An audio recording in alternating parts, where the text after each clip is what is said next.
السلام عليكم ورحمة الله وبركاته. بسم الله الرحمن الرحيم.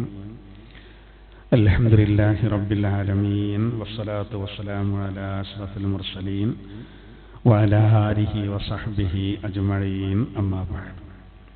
سورة المائدة 5.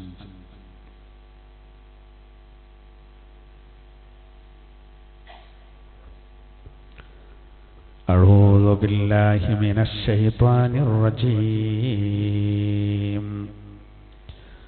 بسم الله الرحمن الرحيم. اليوم أحل لكم الطيبات وطعام الذين أوتوا الكتاب حل لكم وطعامكم حل لهم والمحصنات من المؤمنات والمحصنات من الذين أوتوا الكتاب من قبلكم إذا آتيتموهن أجورهن محصنين غير مسافحين ولا متخذي أخدان ومن يكفر بالإيمان فقد حبط عمله وهو في الآخرة من الخاسرين. يا أيها الذين آمنوا إذا قمتم إلى الصلاة فاغسلوا وجوهكم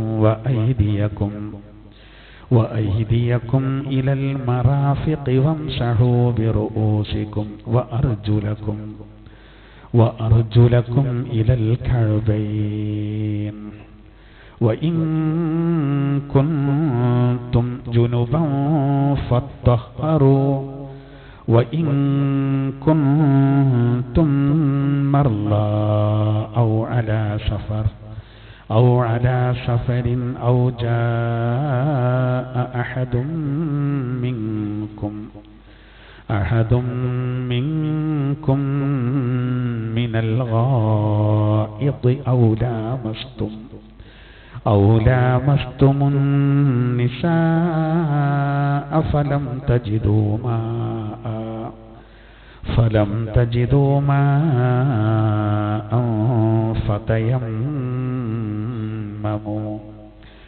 فتيمموا صعيدا طيبا فامسحوا بوجوهكم وأيديكم منه ما يريد الله ليجعل عليكم من حرج ولكن يريد ليطهركم وليتم نعمته عليكم لعلكم تشكرون. صدق الله العلي العظيم. ആദരണീയരായ ഉസ്താദുമാരെ, രക്ഷിതാക്കളെ, പ്രിയപ്പെട്ട സഹോദരങ്ങളെ, പ്രിയപ്പെട്ട ഉമ്മമാരെ, സഹോദരിമാരെ, സർവശക്തനായ അല്ലാഹു ഇഅ്തികാഫിന്റെ നിയ്യത്തോടുകൂടെ പരിശുദ്ധമായ അല്ലാഹുവിന്റെ ഭവനത്തിൽ പരിശുദ്ധ ഖുർആനിന്റെ മജ്ലിസിൽ നമ്മൾ ഒരുമിച്ച് കൂടിയത് നമ്മിൽ നിന്ന് അല്ലാഹു തആല സ്വീകരിക്കട്ടെ. അല്ലാഹു നമ്മിൽ നിന്നും നമ്മുടെ മാതാപിതാക്കളിൽ നിന്നൊക്കെ സംഭവിച്ച എല്ലാ തെറ്റുകളും പുറത്തു തരട്ടെ. നമുക്കെല്ലാ നിലക്കും അല്ലാഹു ഖൈറും ബറക്കത്തും പ്രദാനം ചെയ്യട്ടെ. ആമീൻ. മാഇദ സൂറത്തിൽ നിന്ന് 2 ആയത്തുകളാണ് നമ്മളിന്ന് ഓതി വെച്ചത്. ഇൻഷാ അല്ലാഹ് നമുക്ക് പരമാവധി സമയം പറഞ്ഞ് ബാക്കി അടുത്ത ക്ലാസ്സിൽ പറയാം. നമ്മളിന്ന് 2ാമത്തെ ആയത്ത് ഒരുപാട് വിശദീകരണങ്ങളുള്ളതാണ്. തയമ്മുമ് ഇതൊക്കെ വരുന്ന മസ്അല കൂടിയുള്ള ഒരു ആയത്താണ്. അപ്പൊ ഇൻഷാ അല്ലാഹ് അതിന്റെ ഫളായിലുകൾ തന്നെ ഒരുപാടുണ്ട്. അപ്പോ വുളു എന്താണെന്നും കൂടി നമുക്ക് അതിന്റെ കർമ്മശാസ്ത്രപരമായിട്ട് വിശുദ്ധ ഖുർആൻ പഠിപ്പിക്കുന്ന ഒരു ഭാഗമാണ്. അപ്പോൾ ഇന്ന് പരമാവധി സമയം നമ്മൾ ആദ്യത്തെ ആയത്തിൽ തന്നെ ഒരുപാട് വിശദീകരണമുണ്ട്. ഒരു പ്രധാന പോയിന്റുകൾ നമുക്ക് പറയാം. ബാക്കി ഇൻഷാ അല്ലാഹ് നമുക്ക് അടുത്ത ക്ലാസ്സിൽ വിശദീകരിക്കാം. അള്ളാഹു അനുഗ്രഹിക്കട്ടെ. അള്ളാഹു നമുക്ക് പഠിക്കാനും അത് ജീവിതത്തിൽ പകർത്താനും അള്ളാഹു തൗഫീഖ് നൽകട്ടെ. ആമീൻ. അഊദു ബില്ലാഹി മിനശ് ശൈത്വാനിർ റജീം. ബിസ്മില്ലാഹിർ റഹ്മാനിർ റഹീം. اليوم أحل لكم الطيبات وطعام الذين أوتوا الكتاب حل لكم وطعامكم حل لهم اليوم أحل لكم الطيبات. ഉത്തമമായ വസ്തുക്കളിൽ നിന്ന് ഇന്ന് നിങ്ങൾക്ക് ഭക്ഷണങ്ങൾ അത് അനുവദിക്കപ്പെട്ടിരിക്കുന്നു. അൽ യൗമ ഉഹില്ല ലക്കുമുത് തയ്യിബാത്ത്. ഉത്തമമായതിൽ നിന്ന് ഇന്ന് നിങ്ങൾക്ക് ഭക്ഷണം അനുവദിക്കപ്പെട്ടിരിക്കുന്നു. ഇന്ന് എന്ന് പറയുമ്പോൾ ഇത് പറയപ്പെടുന്ന സാഹചര്യത്തിൽ ചില തെറ്റിദ്ധാരണകളും കാര്യങ്ങളൊക്കെ ചില വിഷയങ്ങളിൽ ഉണ്ടായിരുന്നു. നബി സല്ലല്ലാഹു അലൈഹി വസല്ലം തങ്ങളുടെ കാലഘട്ടത്തിലുള്ള തൗറാത്തിലും ഇഞ്ചീലിലും യഥാർത്ഥത്തിൽ വിശ്വസിക്കുന്ന വേദക്കാര്, അങ്ങനത്തെ വേദക്കാര് നമ്മൾ നേരത്തെ ഇതിന്റെ മുമ്പ് പറഞ്ഞു, നമ്മളല്ലാത്തവർ അർത്ഥം നമുക്ക് തിന്നാൻ പാടില്ല അങ്ങനെയൊക്കെ പറഞ്ഞപ്പോൾ അന്ന് അവിടെ വലിയ ചർച്ച വന്നു. വേദക്കാര് അർത്ഥത് നമുക്ക് തിന്നാൻ പറ്റും. ഇന്നത്തെ വേദക്കാരല്ല കേട്ടോ, ഇന്നത്തെ ജൂത ക്രൈസ്തവരല്ല ഉദ്ദേശം. യഥാർത്ഥ തൗറാത്തും ഇഞ്ചിയിലും അതിലുള്ള കാര്യങ്ങൾ അംഗീകരിക്കുന്ന അന്നത്തെ വേദക്കാർ. എന്നാൽ അവരടുത്ത് പ്രശ്നമുണ്ട്, ഒരു ഖുർആനും നബിയെ അംഗീകരിക്കാൻ തയ്യാറാകണമില്ല, നല്ല ഭാഗികമായിട്ട് പോലെ അംഗീകരിക്കുന്നുണ്ട്. അങ്ങനെയുള്ള ആളുകൾ അറുത്തത് നമുക്ക് തിന്നാൻ പറ്റുമോ എന്നുള്ളത് സഹാബത്തിന്റെ ഇടയിൽ വലിയ ചർച്ച വന്നു. അപ്പോൾ ആ സന്ദർഭത്തിലാണ് അല്ലാഹു തആല ഈ ആയത്തിറക്കുന്നത്. ശേഷം അത് പറയുന്നുണ്ട്. ആദ്യം പറയുന്നത് അതല്ല, ആദ്യം പറയുന്നത് നിങ്ങൾക്ക് ഉത്തമമായ നല്ല വസ്തുക്കളിൽ നിന്ന് ഭക്ഷണം കഴിക്കൽ നിങ്ങൾക്ക് അനുവദിക്കപ്പെട്ടിരിക്കുന്നു. അല്ലാഹു സുബ്ഹാനഹു വ തആല ഭക്ഷണത്തിന്റെ കാര്യമാണ് ആദ്യം പറഞ്ഞത്. കാരണം നമുക്ക് എല്ലാവർക്കും അറിയാം, മനുഷ്യന്റെ ജീവൻ നിലനിൽക്കണമെങ്കിൽ അതിന് അത്യന്താപേക്ഷിതാണ് ഏത് നമ്മൾ ഈ ഭക്ഷണം എന്ന് പറയുന്നത്. അതിന് ഏതറ്റം വരെ പോകാൻ തയ്യാറാവും. ഒരു ഉദാഹരണം പറയുകയാണെങ്കിൽ, നമ്മളിപ്പോൾ മാർക്കറ്റിൽ നിന്നൊരു സാധനം വീട്ടിലെ ഉപയോഗിക്കേണ്ട ഒരു ഉപകരണം 2000 റുപ്യക്ക് വാങ്ങി കൂട്ടിക്കോളാം. അത് നമ്മൾ ആ ഒരു വസ്തു വാങ്ങുമ്പോൾ തന്നെ നമ്മൾ ഇതിന് ഗ്യാരണ്ടി ഉണ്ടോ, ആണെങ്കിൽ എത്ര കൊല്ലാണ്, അതൊക്കെ ചോദിക്കും. എന്നിട്ട് അതിൻ്റെ പേപ്പറുകളും കാര്യങ്ങളൊക്കെ നമ്മൾ ഭദ്രമായിട്ടൊരു ഫയലിലൊക്കെ വെക്കും. അഥവാ കേട് വരികയാണെങ്കിൽ മാറ്റി കൊടുക്കാമെന്നാണ്. ഇനി ഗ്യാരണ്ടി ഇല്ലാത്തതാണ്, 2000 റുപ്യൻ്റെ ഒരു സാധനം കൊണ്ടുവന്ന് ഒരു കൊല്ലം നമ്മൾ യൂസ് ചെയ്തതിൻ്റെ ശേഷം അത് കേട് വന്നാൽ തന്നെ നമുക്ക് ഭയങ്കര ടെൻഷനായി കാണും. ഒരു കൊല്ലമായിട്ടുള്ള ഫയൽ 2000 റുപ്യ എണ്ണയാണ് കൊടുത്താണ്, അത് കേടൊന്ന് അടിച്ചു പോയി എന്നൊക്കെ പറയും അല്ലേ. എന്നപ്പോൾ നമ്മൾ 365 ദിവസത്തെ നമ്മളിപ്പോൾ ഒരു കൊല്ലം ശരിക്കത് യൂസ് ചെയ്താണെങ്കിൽ ഈ 2000-നെ ഡിവൈഡ് ചെയ്യുകയാണെങ്കിൽ അത് ഓരോ ദിവസം നമ്മൾ ഉപയോഗിച്ച് കൂട്ടുമ്പോൾ അത്ര വലിയ സംഖ്യ ഉണ്ടാവില്ല. പക്ഷെ നമ്മൾ അങ്ങനത്തെ നമ്മൾ ഭയങ്കരമായിട്ട് നമുക്ക് ചിലപ്പോൾ വലിയ വിഷമമായി കാരണം ആ കടക്കാരനോട് ചിലപ്പോൾ പറയും, ആ സാധനം പോയിട്ടോ അത് പെട്ടു ഞാൻ എന്താ പറയും. എന്നാൽ അതേ സമയത്ത് നമ്മൾ ഈ ഭക്ഷണത്തോട് മനുഷ്യന് സ്വാഭാവികമായിട്ടുള്ള ഇഷ്ടം നോക്കും. നിങ്ങൾ 2000 റുപ്യക്ക് ഒരു പക്ഷേ നല്ല ഫുഡ് കൊണ്ടുവന്നാൽ അത് എത്ര കുറഞ്ഞ ടൈമുള്ള അതിൻ്റെ ആയുസ് ശരിക്കും ആലോചിച്ച് നോക്കും. നമ്മളിങ്ങനെ ആ കഴിക്കുന്ന സമയത്ത് നമ്മളെ നാവിന് നമുക്ക് അനുഭവപ്പെടുന്ന ഒരു സുഖം, അതിൻ്റെ ഒരു ടേസ്റ്റ്, അതാണ് അപ്പം നമ്മൾ കിട്ടുന്നത്. അത് കഴിഞ്ഞാൽ അത് കഴിഞ്ഞു, പിന്നെ അത് വേറെ അർത്ഥത്തിലായി, പിന്നെ നമ്മളത് ഒഴിവാക്കി കഴിഞ്ഞു. അതിൻ്റെ ഇതൊക്കെ നമ്മുടെ ശരീരത്തിൽ കിട്ടുന്നുണ്ട്, പോഷകങ്ങളൊക്കെ. എന്നാലും അപ്പോൾ അവിടെ നമ്മൾ ഒരു 500 റുപ്യക്ക് ഒരു 2 കിലോ ഇറച്ചി ഇപ്പോൾ കിട്ടാത്ത അവസ്ഥയാണ്. കൊണ്ടുവന്ന് ഒരൊറ്റ നേരത്തിന് ചിലപ്പോൾ കുട്ടികളും എല്ലാവരും കൂടിയിട്ട് നല്ല ഉഷാറായിട്ട് സാപ്പിടാൻ അവിടെ നമുക്ക് 500 പോയി എന്നുള്ളൊരിത് വരുന്നില്ല. എന്താ കാരണം എന്ന് വെച്ചാൽ അങ്ങനെയാണ് ഭക്ഷണത്തിൻ്റെ കാര്യം. അതിനാണ് മനുഷ്യൻ്റെ ജീവിതം. അതുകൊണ്ട് അത് വലിയൊരു പ്രശ്നമാണ്. അതുകൊണ്ടാണ് ഭക്ഷണത്തിന്റെ കാര്യത്തിൽ ഖുർആന് വളരെ കണിശമായ രൂപത്തിലും, അതുപോലെ ഭക്ഷണം ഇല്ലാത്തവർക്ക് ഉള്ളവർക്ക് കൊടുക്കുന്നതിനെ പറ്റി ഒരുപാട് ചർച്ചകൾ വരാൻ കാരണം അത് വളരെ സുപ്രധാനമായൊരു കാര്യമായതുകൊണ്ടാണ്. അതാണ് അതിന്റെ കാര്യം പിന്നെ ഇങ്ങനെ പറയുന്നതും അത് ഹലാലായ രൂപത്തിലാകണമെന്ന് പറയുന്നതും ആ കാര്യങ്ങളൊക്കെ അതാണ്. അങ്ങനെ പറയുമ്പോൾ നമുക്ക് ഇപ്പോ ഒഹില്ലലക്കും അൽയൗമ ഒഹില്ലലക്കും ത്വയ്യിബാത്ത്, നല്ലതിൽ നിന്ന് ആഹരിക്കൽ ഇന്ന് നിങ്ങൾക്ക് അനുവദിക്കപ്പെട്ടിരിക്കുന്നു എന്ന് പറയുമ്പോൾ അള്ളാഹ് അനുവദിച്ച കാര്യങ്ങൾ അത് കഴിക്കുക ഹലാലായ രൂപത്തിലാകണം എന്നുള്ളതാണ്. അങ്ങനെ ആവുമ്പോൾ പിന്നെ നമുക്ക് അവിടെ ഒരു സംശയം വരിക, അങ്ങനെയാണെങ്കിൽ അള്ളാഹു താല എന്തുകൊണ്ട് ഇതിൽ നീതി പുലർത്തുന്നില്ല എന്നുള്ളൊരു ചോദ്യം വരും. ഇപ്പൊ പ്രത്യേകിച്ചും യുക്തിവാദികളൊക്കെ സാമൂഹ്യ മാധ്യമങ്ങളിലൂടെ ചോദിക്കുന്നൊരു കാര്യമാണ്, നിങ്ങൾ ആളുകളാണല്ലോ ഈ ഫലസ്തീനിൽ പ്രയാസപ്പെടുന്നത്, നിങ്ങളുടെ ദൈവം ഒരു സർവശക്തനാണെങ്കിൽ എന്തുകൊണ്ട് ഇവർക്ക് ആഹാരം കൊടുക്കണില്ല? കാരണം അവർ അത്രയും പ്രയാസത്തിലാണ്, ഭയങ്കര പ്രയാസത്തിലാണ്, വലിയ പ്രയാസത്തിലാണ്. അതായത് പട്ടിണി കടന്ന് മരിക്കുകയാണ് ചെറിയ മക്കൾ വരെ. കാണാൻ വയ്യാത്തൊരു സംഗതിയാണ്. അങ്ങനെ ഭക്ഷണത്തിന് വരി നിൽക്കുന്ന സമയത്ത് പോലും അവരെ വെടിവെച്ച് കൊല്ലുന്നു, ബൂട്ടിട്ട് ചവിട്ടുന്നു ഇസ്രായേൽ പട്ടാളക്കാരൻ. അപ്പൊ സ്വാഭാവികമായിട്ട് ഇങ്ങനെ ഒരു ചോദ്യം വരുമ്പോൾ നമ്മൾ അതിനെന്ത് മറുപടി പറയും? ഈ വിഷയം ഈ റിസ്ക് പറയുമ്പോൾ ഇന്നത്തെ ആയത്തിന്റെ അതിന്റെ ഒരു വിശദീകരണം കിടക്കുന്നത് 403 പേജൊക്കെ അങ്കബൂത്ത് സൂറത്തിലെ 62 ആയത്ത്. അതിലെല്ലാതിനും മറുപടി ഉണ്ട്.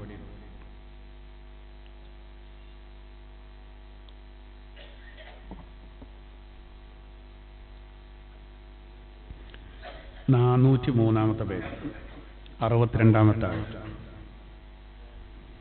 ബിസ്മില്ലാഹിർ റഹ്മാനിർ റഹീം. അല്ലാഹു യബ്സുത്തുർ റിസ്ഖ ലിമൻ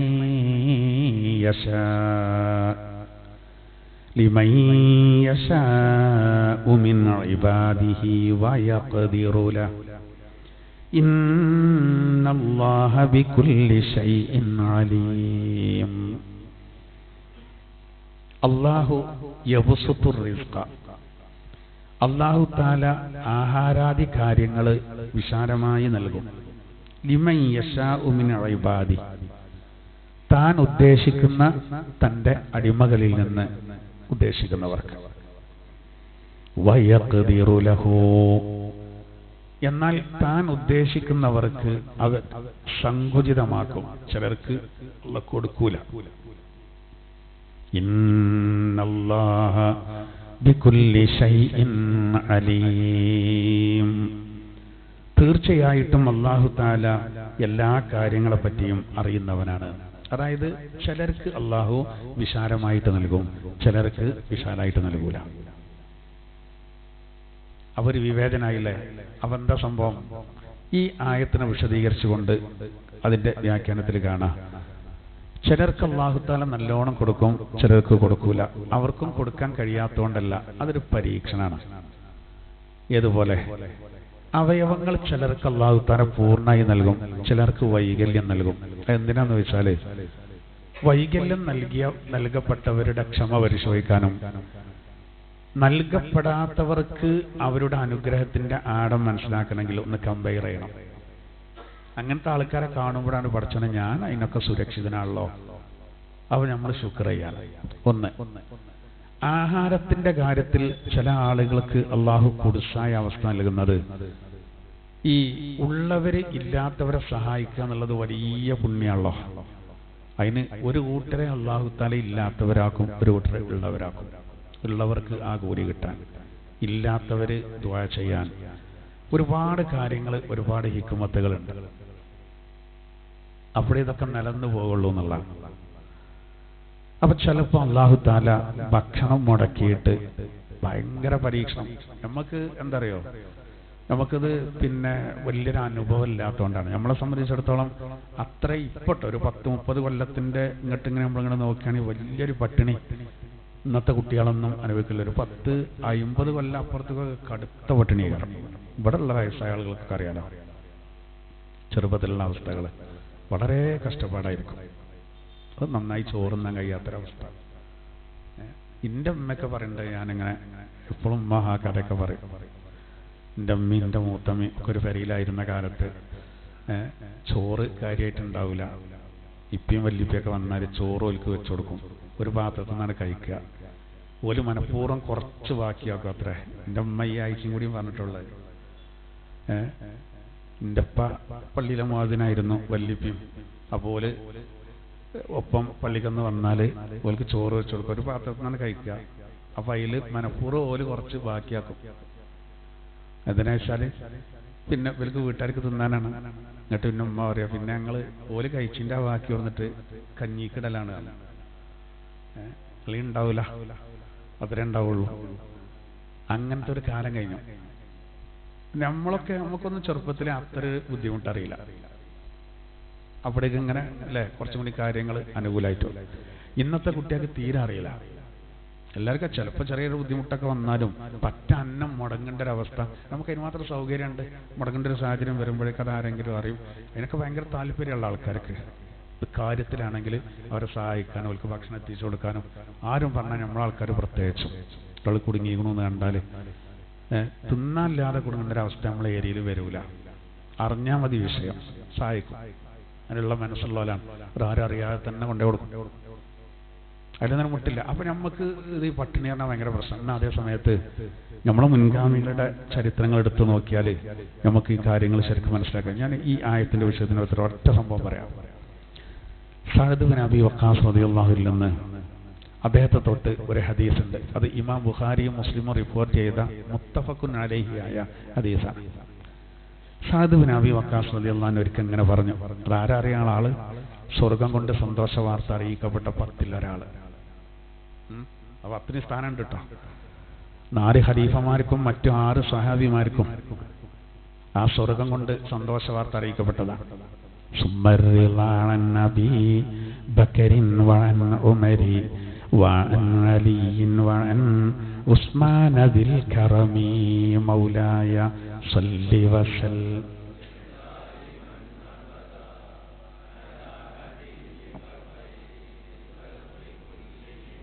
سعد سعيد زبير طلحة وأبي عبيدة وابن عوف عاشر الكرم مولاي صل وسلم دائما أبدا.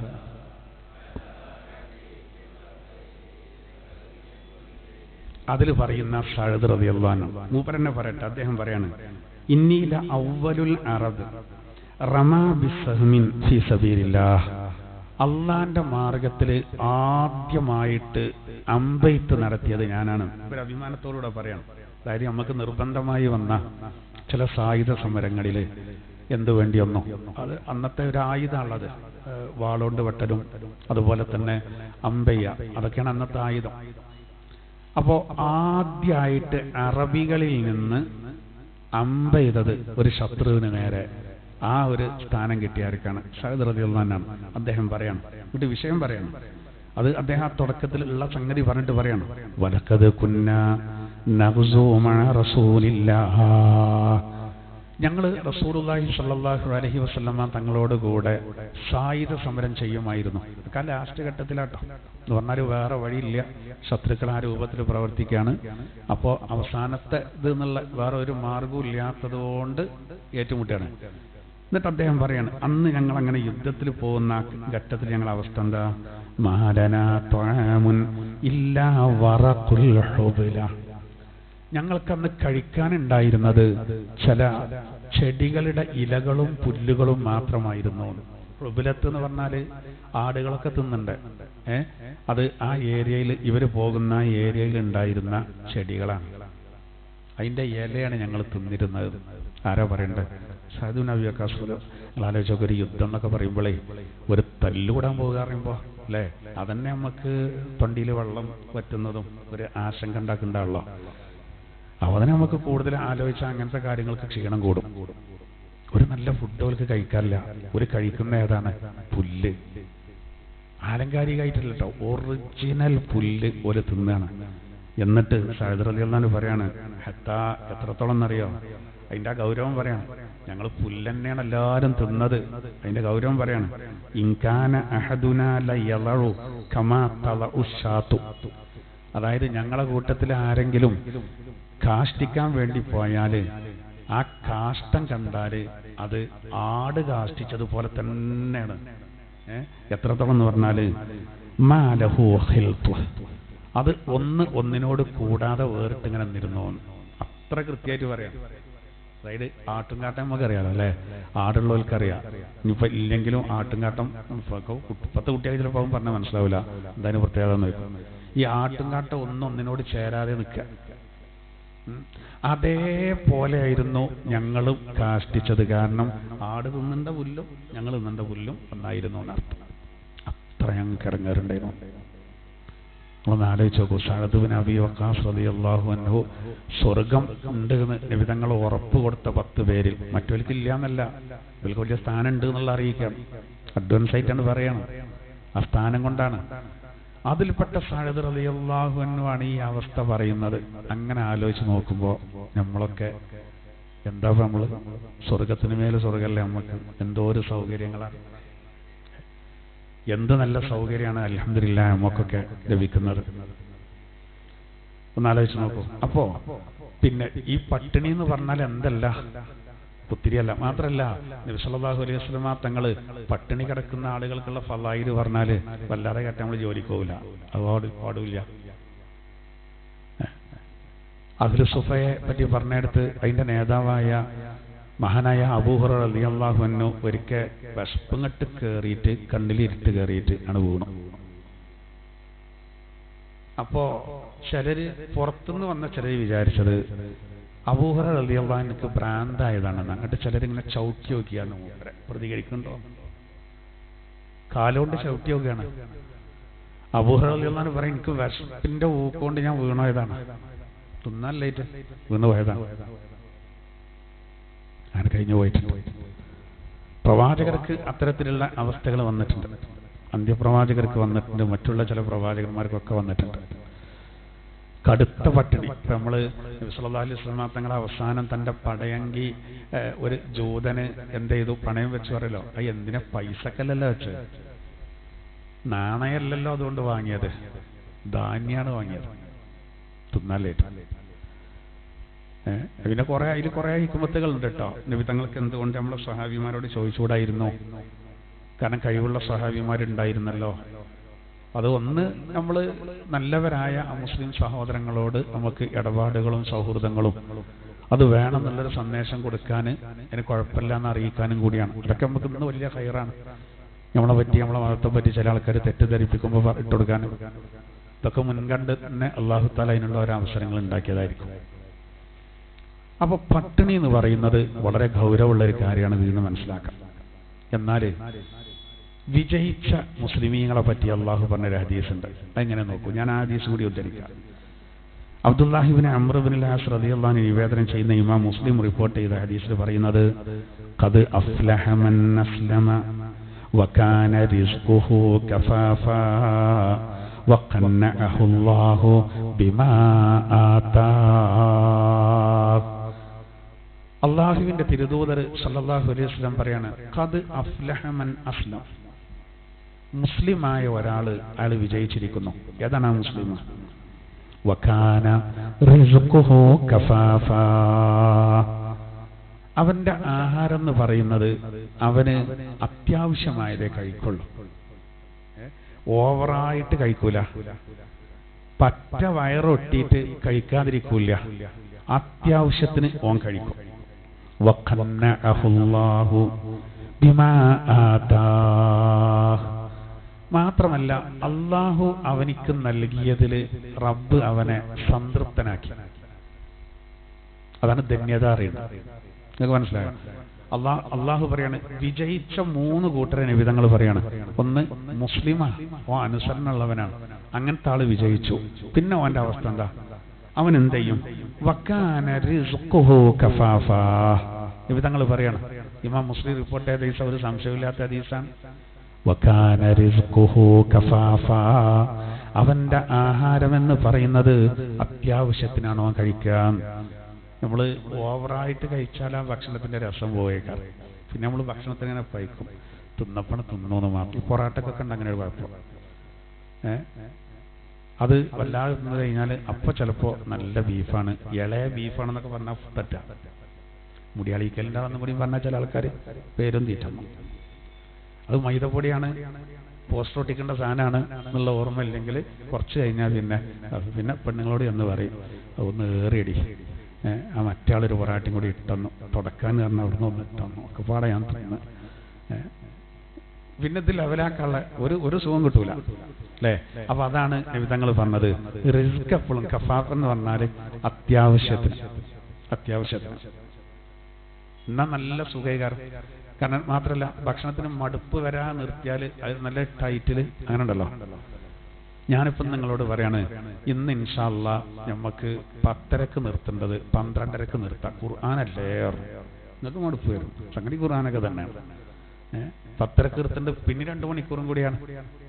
3 മണിക്കൂർ 3.5 മണിക്കൂർ ഒന്നായിട്ട് പോയാൽ എന്താവും? അസ്വസ്ഥത വരും. നല്ലതാണ് പറഞ്ഞിട്ട് കാര്യമില്ല എന്ന് പറയാണ്. ഭക്ഷണം നമ്മൾ വല്ലാതെ ഓവറാക്കിയാൽ, അതായത് നമ്മളെ വീട്ടുകാരിൽ വരുമ്പോൾ നമ്മളങ്ങനെ പറയരുതേ, അത് പ്രത്യേകം ശ്രദ്ധിക്കണം കേട്ടോ. ഹത്തിപരസ്ഥാൻ്റെ അടുത്തൊക്കെ ചെന്നാൽ എന്താ തിന്നോളിട്ടോ അങ്ങനെയുള്ള പറയാ. തിന്നുണ്ടോല് ശ്രദ്ധിക്കേണ്ട കാര്യമാണ് അത്.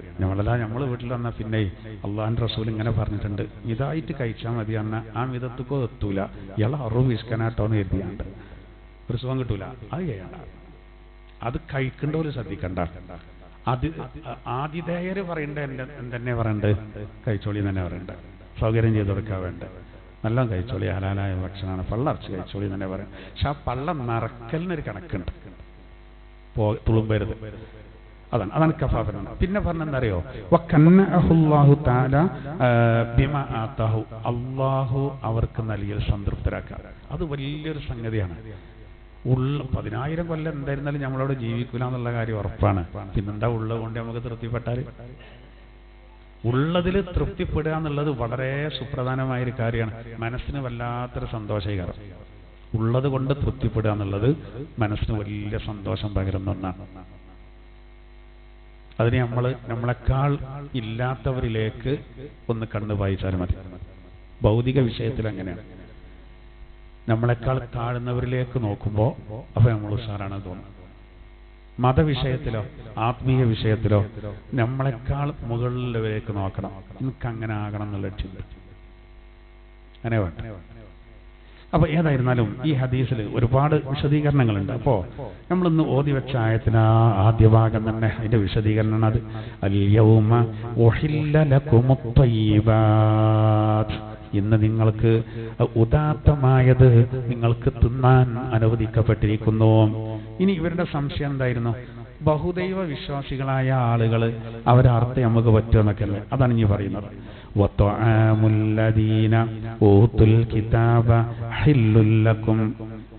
കിതാബിന്റെ ആളുകൾ, വേദക്കാരായ ആളുകൾ, അവര് ഉണ്ടാക്കിയ ഭക്ഷണം അത് നിങ്ങൾക്ക് അനുവദനീയമാണ്. നിങ്ങളുണ്ടാക്കിയ ഭക്ഷണം അവർക്കും അനുവദനീയമാകുന്നു. അവരുണ്ടാക്കിയത് നിങ്ങൾക്കും തിന്ന, നിങ്ങളുണ്ടാക്കിയത് അവർക്കും തിന്ന, അങ്ങോട്ടും ഇങ്ങോട്ടൊക്കെ നടക്കട്ടെ. അത് പ്രത്യേകം അവിടെ അറിവ് ഉദ്ദേശട്ടോ. അല്ലാത്ത ഭക്ഷണം ഇപ്പൊ നമ്മള് അവര് കിതാബികൾ മാത്രമൊന്നല്ല. നമുക്ക് പിന്നെ ഒരു ഹിന്ദുവിന് കൊടുക്കാം, ഒരു ജൂതന് കൊടുക്കാം, ഒരു ക്രിസ്ത്യാനിക്ക് കൊടുക്കാം, ഒരു മതത്തിനും വിശ്വാസമില്ലാത്ത യുക്തിവാനിക്ക് കൊടുക്കാം, നമുക്ക് ആർക്കും കൊടുക്കാം. അവരുണ്ടാക്കിയത് നമ്മക്കും തിന്നാം, അതിനൊന്നും കുഴപ്പമില്ല. പക്ഷെ ചിലര് ഭക്ഷണം ഉണ്ടാക്കുമ്പോൾ ഓരോ നിലപാടും കൂടി നോക്കണം. നജസുമായി ബന്ധപ്പെടുന്നുണ്ട് കാര്യങ്ങൾ, അതിനൊന്നും ശ്രദ്ധ ഇല്ലെങ്കിൽ അപ്പോൾ ഒഴിവാക്കലായിരിക്കും ഹൈർ. അറിവിന്റെ അവിടെ മാത്രമാണ് നമുക്ക് കണിശമായ നിബന്ധനകൾ. അത് വേറെ ആരോടും വെറുപ്പുണ്ടായതുകൊണ്ടൊന്നുമില്ല. അപ്പോൾ മറ്റുള്ള മതസ്ഥർക്കും അങ്ങനെ തന്നെയാണ്. അവർക്ക് ചില സന്ദർഭങ്ങൾ, അവർക്ക് ചിലപ്പോൾ അവർ മല പോകാൻ കരുതിയാലൊക്കെ ആണെങ്കിൽ അവർ നമ്മളെ വീട്ടിൽ നിന്നൊന്നും ഭക്ഷണം കഴിക്കില്ല. സ്ഥിരമായിട്ട് കഴിക്കേണ്ടവരായിരിക്കും, പക്ഷെ അപ്പോൾ കഴിക്കില്ല. അപ്പോൾ ഒരു പറയും ഇങ്ങനെ മലക്കുമുണ്ട് പോകണ്ടട്ടോ എന്ന് പറയുമ്പോൾ ഓഹോ എന്തൊരു തീവ്രവാദം, എന്താ അപ്പം ഇങ്ങനെ ഉണ്ട് ഒരു മല ആയില്ല. അത് ഓരോ വിശ്വാസമല്ലേ, ഒരു വേണ്ടെങ്കിൽ വേണ്ട. അതേമാതിരി തന്നെ നമുക്കുണ്ടാവും ചിലത് കണ്ടും പറ്റാത്ത ഉണ്ടാവും. അതിലിപ്പോൾ അങ്ങോട്ടും ഇങ്ങോട്ടും ആക്ഷേപിക്കേണ്ട ഒരു കാര്യമില്ല. യാതൊരു കാര്യമില്ല. ഓരോരുത്തരുടെ വിശ്വാസം അനുസരിച്ചാണ്. ചിലർ തീരെ കഴിക്കൂല. ചില മുസ്ലിം സഹോദരങ്ങൾ, നമ്പൂരിമാരൊക്കെ അങ്ങനെയാണ്, തീരെ കഴിക്കൂല. പക്ഷെ അവര് ചിലപ്പോൾ കുടുങ്ങിയ സമയത്ത് ആ വള്ളിക്കാപ്പറ്റുണ്ടായിരുന്നു നമ്പൂരി, അയാൾ കുടുങ്ങിയിട്ട് പാണക്കാട്ടുനിന്ന് ചായ കുടിച്ചു പണ്ട് പൂകായത്തങ്ങളുള്ളന്നേ. അതിനെപ്പറ്റി നമ്പൂരി സ്കൂളിൻ്റെ അംഗീകാരം കിട്ടാൻ വേണ്ടി വന്നാണ്. CH പിന്നെ വിദ്യാഭ്യാസ മന്ത്രിയാണ്. ആ പൂകായത്തങ്ങളോട് വന്നിട്ട് ശരിയാക്കാൻ വേണ്ടി വന്നാണ്. അതിലവിടുന്ന് ചായ എടുത്തു. ഇതൊക്കെ കുടിക്കാൻ പറ്റൂല, സ്കൂളിൻ്റെ അംഗീകാരം കിട്ടും വേണം. ആൾ കുടിച്ചു പറഞ്ഞു. ഞാനവിടെ ക്ലാസ്സിന് പോലുണ്ടോ അല്ല, അതിൻ്റെ രസം അങ്ങനെ പറയും. അപ്പോൾ അങ്ങനെ പിന്നെ പെരിയിൽ പോയി പറഞ്ഞാണ് ഇങ്ങനെ സംഭവിച്ചു. പിന്നെ പൂക്കോയത്തങ്ങളമ്പ്രാൻ ചായ എന്നപ്പോൾ കുടിക്കാതിരിക്കാൻ കഴിഞ്ഞില്ല എന്ന് പറഞ്ഞപ്പോൾ അമ്മ പറഞ്ഞത്രേ, പാണക്കാട്ടെ ചായക്ക് കുഴപ്പമില്ല എന്ന് പറഞ്ഞു എന്ന്. അങ്ങനെ പറഞ്ഞ രംഗം അവിടുത്തെ പഴമക്കാരിങ്ങനെ പറഞ്ഞു. അപ്പൊ നമ്മൾ പോലും കുടിക്കണില്ല എന്നുണ്ടെങ്കിൽ കുടിക്കണ്ട അല്ലേ, അത്രേ ഉള്ളൂ എന്നതുപോലെ. അപ്പൊ ഇവിടെ അങ്ങനെയല്ല. ഇവിടെ ഇപ്പോ അഹ്ലി കിതാബികള് അറുത്തത് നിങ്ങൾ ഇന്നോളി എന്നാണ് പറയേണ്ടത്. നിങ്ങൾ അവർക്കും കൊടുത്തോളി, അതിനെന്തില്ല, കുഴപ്പമില്ല. അപ്പൊ നമ്മൾ ഒളിഹിയത്ത മുസ്ലിങ്ങൾ കൊടുക്കാൻ പറ്റില്ല, ഹഖീഖത്തും പറ്റില്ല. അതെന്താ ഇവർക്ക് കൊടുക്കാനാണ്. ഇന്നത്തെ അല്ല കേട്ടോ, അന്നത്തെ അഹ്ലി കിതാബികളാണ്. ഇനി അവിടെ തന്നെ ഒരു ചർച്ച വന്നെന്താ വെച്ചാല്, പിന്നെ അഹ്ലി കിതാബികളിൽ നിന്ന് ചിലര് ഓല അറുക്കുമ്പോ ഈസാ നബിയുടെ പേര് കൊണ്ടോ ഉസൈർ റളിയല്ലാഹുവിന്റെ പേര് കൊണ്ടോ അറുത്താലോ? അങ്ങനെ ഉണ്ട്. നമുക്കിപ്പോ അള്ളാഹുവിന്റെ പേരിലുള്ള അറക്കാൻ പറ്റുള്ളൂ. അപ്പോ ഇവര് ഈസാ നബിയുടെ പേരില് ചിലര് അറക്കുന്നുണ്ട്. ഉസൈർ റളിയല്ലാഹു അൻഹു ജൂതന്മാര് ഒരു വലിയ സംഭവമാണെന്ന് പറഞ്ഞ മൂപ്പര് വലിയ കാര്യപ്പെട്ട ആൾ തന്നെയാണ് ഉസൈർ ഇബ്നുല്ലാഹ് എന്ന് പറഞ്ഞു. അപ്പോൾ ഇമാം ഹുസൈൻ റളിയല്ലാഹു അൻഹു ഹസൻ റളിയല്ലാഹു അൻഹു അതിനെ വ്യാഖ്യാനിച്ചെന്താ അറിയോ? ഈ ആയത്തിനെ വിശദീകരിച്ച് പറയുന്നത്, പിന്നെ അങ്ങനെ ഒരാള് ഈസാ നബിയുടെ പേര് പറഞ്ഞ് അറക്കുന്നത് കേട്ടാല് അത് തിന്നണ്ട. അന്നത്തെ കാലത്ത് ഉസൈർ റളിയല്ലാഹുവിന്റെ പേര് പറഞ്ഞിട്ട് ഇറക്കുകയാണെങ്കിൽ അത് തിന്നണ്ട. അല്ല, നമ്മൾ കേട്ടിട്ടുമില്ല അറിഞ്ഞിട്ടുമില്ല പോലും മാംസം നമുക്ക് കൊടുന്നാണെങ്കിൽ അന്നത്തെ കാലത്ത് അനുവദനീയാണെന്നാണ് പറയുന്നത്. പിന്നെ നമ്മളിങ്ങനെ ചികഞ്ഞ് അന്വേഷിച്ച ഒരുപാട് ബുദ്ധിമുട്ടുകളുണ്ട്, എല്ലാ കാര്യത്തിലും ഉണ്ടാവും. അതുകൊണ്ടാണ് ഹസൻ റളിയല്ലാഹു അൻഹു അങ്ങനെ ഒരു വ്യാഖ്യാനം കൊടുത്തത്. എന്തായിരുന്നാലും അല്ലാഹു തആല പറയാണ്, അപ്പൊ നോക്കൂ, അഹ്ലി കിതാബികള് അവരുടെ ഭക്ഷണം നിങ്ങൾക്ക് അനുവദനീയമാണ്. വത്വആമുക്കും ഹില്ലുൽ ലഹും, നിങ്ങളുടെ ആഹാരം അവർക്കും അനുവദനീയമാണ്. ഇനി അനുവദനീയമായത് ഒന്ന് കേട്ടോളൂ. വൽ മുഹ്സനാതു മിനൽ മുഅ്മിനാതി വൽ മുഹ്സനാതു മിനല്ലദീന ഊതുൽ കിതാബ്, സത്യവിശ്വാസികളിൽ നിന്നുള്ള സത്യവിശ്വാസികളിൽ നിന്നുള്ള സ്വതന്ത്രരായ സ്ത്രീകൾ. അവിടെ മുഹ്സനാത്ത് കൊണ്ട് ഉദ്ദേശം അതാണ്, റായിറത്ത്, അതായത് പിന്നെ സ്വതന്ത്രരായ സ്ത്രീകൾ. വൽമുഹ്സനാതു മിനല്ലദീന ഊതുൽ കിതാബ്, വേദക്കാരിൽ നിന്നുമുള്ള സ്വതന്ത്രരായ സ്ത്രീകൾ. മിൻ ഖബരിക്കും, നിങ്ങളെ മുമ്പ് വേദം നൽകപ്പെട്ടവരുടെ അവരുടെ പെണ്ണുങ്ങള്, അവരിലുള്ള സ്ത്രീകള്, സ്വതന്ത്രരായ സ്ത്രീകള്, അവരും നിങ്ങൾക്ക് അനുവദിക്കപ്പെട്ടിരിക്കുന്നു. ഇദാ ആതൈതുമൂഹുന്ന ഉജൂറഹുൻ, നിങ്ങൾ അവർക്ക് മഹർ കൊടുക്കുന്നവരാണെങ്കിൽ നിങ്ങൾക്ക് അവരെന്ത് ചെയ്യുക, വിവാഹം കഴിക്കാവുന്നതാണ്. മനസ്സിലായോ? അത് ഇന്ന് അത് ബാധകല്ല കേട്ടോ. ഇന്ന് ജൂത ക്രിസ്ത്യാനികളിൽ നിന്ന് ഇത് ബാധകല്ല. കാരണം എന്താ, ഇത് എപ്പോഴാണ് അവരിൽ നിന്ന് പറ്റുന്നു പറയേണ്ടത്? നമ്മൾ ജൂത ക്രൈസ്തവരിൽ നിന്ന് ഒരു പെണ്ണിനെ നമുക്ക് വിവാഹം കഴിക്കണമെങ്കിൽ ആ പെണ്ണിന്റെ പിതാക്കള് അവരെന്താകണം, പിന്നെ അവര് മാറ്റത്തിരുത്തല് തൗറാത്തിലും ഇഞ്ചീലിലും പിന്നെ നടത്തപ്പെടുന്നതിന്റെ മുമ്പുള്ളവരാണ്. ഇന്നൊരിക്കലും ഉണ്ടാവില്ലല്ലോ, നമുക്കൊരിക്കലും പറ്റൂല. കാരണം എന്താ, ഇന്ന് ഭയങ്കര വ്യത്യാസമുണ്ട്. നമ്മൾ ഏകദൈവ വിശ്വാസികളാ, അവർ ത്രിത്വത്തിൽ വിശ്വസിക്കുന്നവരാണ്. പിതാവും പുത്രനും പരിശുദ്ധാത്മാവും, അങ്ങനെ തന്നെ പറയുന്നത്. അത് ത്രിയേകത്വ സിദ്ധാന്താണ്. നമുക്ക് ത്രിയേകത്വം പറ്റില്ല, അദ്വൈത്വം പറ്റില്ല, നമ്മൾ ഏകദൈവ വിശ്വാസികളാണ്. ഭയങ്കര വ്യത്യാസമുണ്ട്. ഈ പറയപ്പെടുന്ന അഹ്ലി കിതാബികൾ എന്ന് പറഞ്ഞാല് അവർക്കിപ്പോ നബിനങ്ങട്ട് അന്ത്യപ്രവാചകനെ അംഗീകരിക്കാൻ മടി. അവിടെ പോലെ ഉള്ളത് നിങ്ങളുടെ പ്രശ്നം അതാണ്. അതന്നെ കുറെ ആളുകൾക്ക് തെറ്റിദ്ധാരണയായിരുന്നു. പുരോഹിതന്മാര് വിവരമുള്ളവര് മറച്ചതുകൊണ്ട് എഴുത്തും വായനയും അറിയാത്ത ആൾക്കാർക്ക് തൗറാത്തിലും ഇഞ്ചീലിലും പറഞ്ഞ ഈ അന്ത്യപ്രവാചകൻ ഇതന്നെയാണോ എന്ന് വലിയ സംശയം വന്ന. ഇപ്പോഴുള്ള അങ്ങനല്ല. അപ്പോ അഹ്ലി കിതാബികളായ ആളുകള് അന്നത്തെ കാലഘട്ടത്തിലുള്ളവര് അവരുടെ ഭക്ഷണം നിങ്ങൾക്ക് കഴിക്കുക, അർത്ഥം നിങ്ങൾക്ക് കഴിക്കുക, ഓൽക്ക് അങ്ങോട്ട് കൊടുക്കുക. നിങ്ങൾ അവർക്ക് മഹർ കൊടുക്കാൻ തയ്യാറാണെങ്കിൽ അവരുടെ കൂട്ടത്തിൽ നിന്ന് നിങ്ങൾക്ക് പെണ്ണുങ്ങളെ, സ്വതന്ത്രരായ പെണ്ണുങ്ങളെ നിങ്ങൾക്ക് വിവാഹം കഴിക്കാം. അതാ പറയുന്നത്, വിവാഹം കഴിക്കാം. പക്ഷേ അവിടെ പിന്നീട് അല്ലാഹു തആല നിബന്ധന വെക്കുകയാണ്, മുഹ്സിനീൻ. എന്തിനാണ് ഈ വിവാഹം എന്ന് പറയുന്നതിന്? പൊതുവെ വിവാഹം എന്ന് പറയുന്നത് മുഹ്സിനീന. മുഹ്സിനീന എന്ന് പറഞ്ഞാൽ വിവാഹത്തിലൂടെ അവരുടെ ആ പാതിവ്രത്യം സംരക്ഷിക്കുന്നതിന് വേണ്ടിയെന്നാണ്. അതുകൊണ്ടാണല്ലോ ശരിക്ക് ഇസ്ലാമിക ദൃഷ്ടിയ പെണ്ണുങ്ങൾ രണ്ട് ഇനാണ്. ഒന്ന് മുഹ്സൻ, ഒന്ന് ബിക്ർ.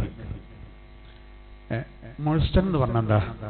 ശരിയായ രൂപത്തിലൂടെ വിവാഹം നടന്ന് ഒരു തവണയെങ്കിലും അവര് ലൈംഗികമായി ബന്ധപ്പെട്ടവര്, അവർക്കാണ് മുഹ്സൻ എന്ന് പറയാം. അതില്ലാത്തവർക്കാണ് ബിക്ർ എന്ന് പറയാം. അതുകൊണ്ട് നിയമങ്ങളിലും വ്യത്യാസമുണ്ട്. നിയമങ്ങളിൽ വ്യത്യാസമുണ്ട് എന്ന് പറഞ്ഞാല്, മുഹ്സനായ ഒരാള് വ്യഭിചാരം നടത്തിയാല് അയാൾ എറിഞ്ഞു കൊല്ലണം. എന്താ കാരണം? ശരിയായ രൂപത്തിലൂടെ വിവാഹം നടന്നിട്ടുണ്ട്. കാരണം മനുഷ്യന് ദാഹം, വശപ്പ് ഒക്കെ ഉള്ളതുപോലെ തന്നെയാണ് വികാരം. അതിന് വ്യവസ്ഥാപിതമായ രീതി അല്ലാഹു തആല വെച്ചിട്ടുണ്ട്. അതിനാണ് വിവാഹം. പിന്നെ ഓൻ വ്യഭിചാരത്തിന് പോകാൻ ഓനെ വിടാൻ പാടില്ല. അതാണ് അങ്ങനത്തെ ആൾക്കാരെ എറിഞ്ഞു കൊല്ലണം. നേരെ മറിച്ച് ബിക്റാണെങ്കിലോ വിവാഹം നടന്നിട്ടില്ല. വിവാഹം നടക്കാത്ത ഒരാളെ സംബന്ധിച്ചിടത്തോളം ഓന് ചെറിയ ഇളവ് കൊടുത്തു. ആ ഇളവാണ് സൂറത്ത് നൂറിൽ പറയുന്നത്. പിന്നെ അവരെ 100 അടി അടിക്കണം എന്നാണ്. ചിലർ പറയാറുണ്ട് 100 അടി അടിക്കണമെന്നേ ഖുർആനിലുള്ളൂ, ഏതില്ല, പിന്നെ എറിഞ്ഞ് കൊല്ലുന്നത് ഖുർആനിലില്ല. എല്ലാ ഖുർആനിൽ കാണൂലല്ലോ, ഹദീസിലുണ്ടായാൽ മതിയല്ലോ. ഇനി അടിക്കേണ്ട തന്നെ 100 അടിയെ ഖുർആനിൽ കാണുള്ളൂ. ഒരു കൊല്ലം നാട് കടത്തണം എന്നുള്ള ഇവിടെ കാണൂല, ഖുർആനിൽ കാണൂല. ഞാൻ ഈ മുഹ്സന് പറയുമ്പോ പറയാം, പരിശുദ്ധ ഖുർആനിൽ സൂറത്ത് നൂറിന്റെ ആദ്യ ഭാഗത്ത് 350-ാമത്തെ പേജില് അല്ലാഹു തആല പറയുന്നുണ്ട്. ഇത് വലിയൊരു നിയമാട്ടോ. അതുകൊണ്ടാണ് സൂറത്ത് നൂർ തുടങ്ങേണ്ട തന്നെ എങ്ങനെ നോക്കി നിങ്ങൾ, സൂറത്തുൻ അൻസൽനാഹാ വഫറൽനാഹാ വഅൻസൽനാ ഫീഹാ ആയാതിൻ ബയ്യിനാതിൻ ലഅല്ലകും തദക്കറൂൻ. ഖുർആനിൽ ഇങ്ങനെ തുടങ്ങിയത് ഒരേ ഒരു സൂറത്ത് മാത്രമാണ്. സൂറത്തുൻ, ഇതൊരു സൂറത്താണ്, ഇതൊരു മഹത്തായ സൂറത്താണ്. സൂറത്ത് എന്ന് പറഞ്ഞാൽ തന്നെ ചുരുങ്ങിയത് 3 ആയത്ത് വേണം. ഇതൊരു 16 ആയത്തുണ്ട്. മറ്റുള്ള സൂറത്തിൽ നിന്ന് വ്യത്യസ്തമായിട്ട് പറയാണ് ഇതൊരു സൂറത്താണ്. എന്താ പ്രത്യേകത? അൻസൽനാഹാ, ഇത് നാം ഇറക്കിയ സൂറത്താണ്. വഫറൽനാഹാ, ഇതിലൊരുപാട് നിയമങ്ങൾ നമ്മൾ വിധികൾ നിർബന്ധാക്കിയിട്ടുണ്ട്, ചില കാര്യങ്ങൾ. വഅൻസൽനാ ഫീഹാ ആയാതിൻ ബയ്യിനാത്ത്, സ്പഷ്ടമായ ഒരുപാട് രേഖകൾ, തെളിവുകൾ, ദൃഷ്ടാന്തങ്ങൾ നമ്മൾ വിശദീകരിക്കുന്നുണ്ട്. നിങ്ങൾ ചിന്തിച്ച് ഗ്രഹിക്കുന്നതിന് വേണ്ടി. എന്നിട്ട് ഖുർആൻ പറയാണ് അസ്സാനിയത്തു വസ്സാനി, വ്യഭിചാരം ചെയ്ത ഒരു പുരുഷൻ, അതുപോലെ തന്നെ ഒരു വേശ്യ. വ്യഭിചാരം ചെയ്തവൻ, വ്യഭിചാരി, വ്യഭിചാരിണി. ഫജ്ലിദൂ കുല്ല വാഹിദിൻ മിൻഹുമാ മിഅത ജൽദ, 100 അടി അടിക്കണം. വലാ തൗഖുദുഹും ബിഹിമാ റഅഫത്തുൻ ഫീ ദീനില്ലാഹ്, അല്ലാഹുവിന്റെ ദീനിൽ ഒരു നിയമം നടപ്പിലാക്കുമ്പോൾ നിങ്ങൾക്ക് ഒരു ദയയും നിങ്ങളെ പിടികൂടാൻ പാടില്ല. ചിലപ്പോൾ നമ്മളെ അമ്മായിന്റെ മോനേക്കാരം, ചിലപ്പോൾ ആപ്പാന്റെ 2ാമത്തെ മോനേക്കാരം, ചിലപ്പോൾ സ്വന്തം അയലൊക്കെക്കാരനേക്കാരം. ഇതൊന്നും പറയേണ്ട കാര്യമില്ല. ആ ശിക്ഷ നടപ്പിലാക്കുന്നതിൽ ഒരു ദയയും നിങ്ങളെ പിടികൂടരുത്. ഒരു ദയയും. 100 അടി അടിച്ചിട്ട് നാട് കടത്തണം എന്നാണ്. ഞാൻ ഫുള്ള് വിശദീകരിക്കല്ല, ഈ മുഹ്സൻ പറയുമ്പോൾ പറയണം. ഇതിപ്പോ യഥാർത്ഥത്തിൽ ആർക്കറിയങ്ങള്, ഇത് പിന്നെ വിവാഹിതനല്ലാത്ത ഒരാൾക്കാണ് ഈ 100 അടി. വിവാഹം കഴിച്ചിട്ടില്ലല്ലോ, ഒരു ദിവസം അങ്ങനെ ഒരു തെറ്റ് പറ്റി, എന്നാ പിന്നെ അങ്ങനെ പറ്റാൻ പാടില്ല. ശ്രദ്ധിക്കണോന്. ഈ 100 അടി എവിടെ വെച്ച് കൊടുക്കണം? ഖുർആൻ തന്നെ പറയുന്നത് എന്താ അറിയോ? വൽ യഷ്ഹദ് അദാബഹുമ ത്വായിഫത്തു മിനൽ മുഅ്മിനീൻ. അവർക്ക് രണ്ടുപേർക്കും ആ ശിക്ഷ നടപ്പിലാക്കുമ്പോൾ മുഅ്മിനീങ്ങളിൽ നിന്നുള്ളൊരു സംഘം അവിടെ ഉണ്ടാകണം. ഒരക്കാണെയാണ് ഇത് ചെയ്യേണ്ടത്. അതെന്തിനാ? ഇനി ആർക്കും വ്യഭിചാരം ചെയ്യാൻ തോന്നരുത്. അത് വലിയ തെറ്റാ തോന്നും. മാത്രമല്ല മറ്റവനോട് വഷളാകുകയുള്ളൂ, വേദന സഹിക്കാൻ കഴിയൂല, പിന്നെ ആകെ വഷളാകുകയാണ്. 100 അടി കൂട്ടാനും കുറക്കാനും പാടില്ല കേട്ടോ. നബി സല്ലല്ലാഹു അലൈഹി വസല്ലം തങ്ങൾ ഒരിക്കൽ പറഞ്ഞു, പരലോകത്ത് ഒരു കൂട്ടരെ കൊണ്ടുവരും. ഇപ്പൊ എന്താ പ്രശ്നം? ഓല് സ്വന്തം ആൾക്കാർക്ക് ഹദ് ചുരുക്കി. നമ്മളെ ആൾക്കാർ സ്വന്തം ആൾക്കാരായപ്പോൾ 100 അടിയുള്ളത് 75 50 ആക്കിയ ഭരണാധികാരികളും അതിന് ജഡ്ജിമാര്, അതായത് ഖാദി, പിന്നെ അതുമായി ബന്ധപ്പെട്ട ആൾക്കാർ. അവരോട് ചോദിക്കും അത്രേ, എന്തിനാ ചുരുക്കിയത്? അപ്പോൾ അവർ പറയും, ഓന് വേദന സഹിക്കാൻ കഴിയാത്തതുകൊണ്ട് ഓന് കരുണ കാണിച്ചതാണ്. അപ്പൊ അള്ളാഹ് ചോദിക്കും അത്രേ, എന്നെക്കാൾ വലിയ കരുണ ഉള്ളവനായോ നിങ്ങൾ? ഞാനുള്ള വലിയ കാരുണ്യവാൻ. അതുകൊണ്ട് മലക്കാരോട് പറയും, നിന്റെ നിയമം നടപ്പിലാക്കാത്ത ഇവരെ അതിൽ ഭംഗം വരുത്തിയോലെ നരകത്ത് കിടാൻ പറ്റും. പിന്നെ വേറെ കൂട്ടരെ കൊണ്ടുവരും. ഓല് 100 150 ആക്കിയോടാ, ഉഷാറാക്കിയാണ്. 50 ഞാൻ കൂട്ടിയാട്ടെ, നബി തങ്ങൾ പറഞ്ഞത് 100 അധികമാക്കി. അപ്പോൾ ഓലോട് ചോദിക്കും, നിങ്ങൾ എന്തിനാ കൂടുതൽ? അപ്പോൾ ഓല് പറയും, പടച്ചോനെ പിന്നെ ഇനി എനിക്കെതിര് പ്രവർത്തിക്കരുത്. ഓലൊന്നും ഉഷാറാക്കിയാണ്, ഇനി ഓനാ പണിക്ക് പോകായിരുന്നു. 100 അള്ളാന്റെ വകയും ഒരു 25 നമ്മളെ വകയും എന്നുള്ള. അപ്പൊ അള്ളാഹു പറയും, നിങ്ങൾ ഇന്നെക്കാളും വലിയ വിധികർത്താക്കളായോ?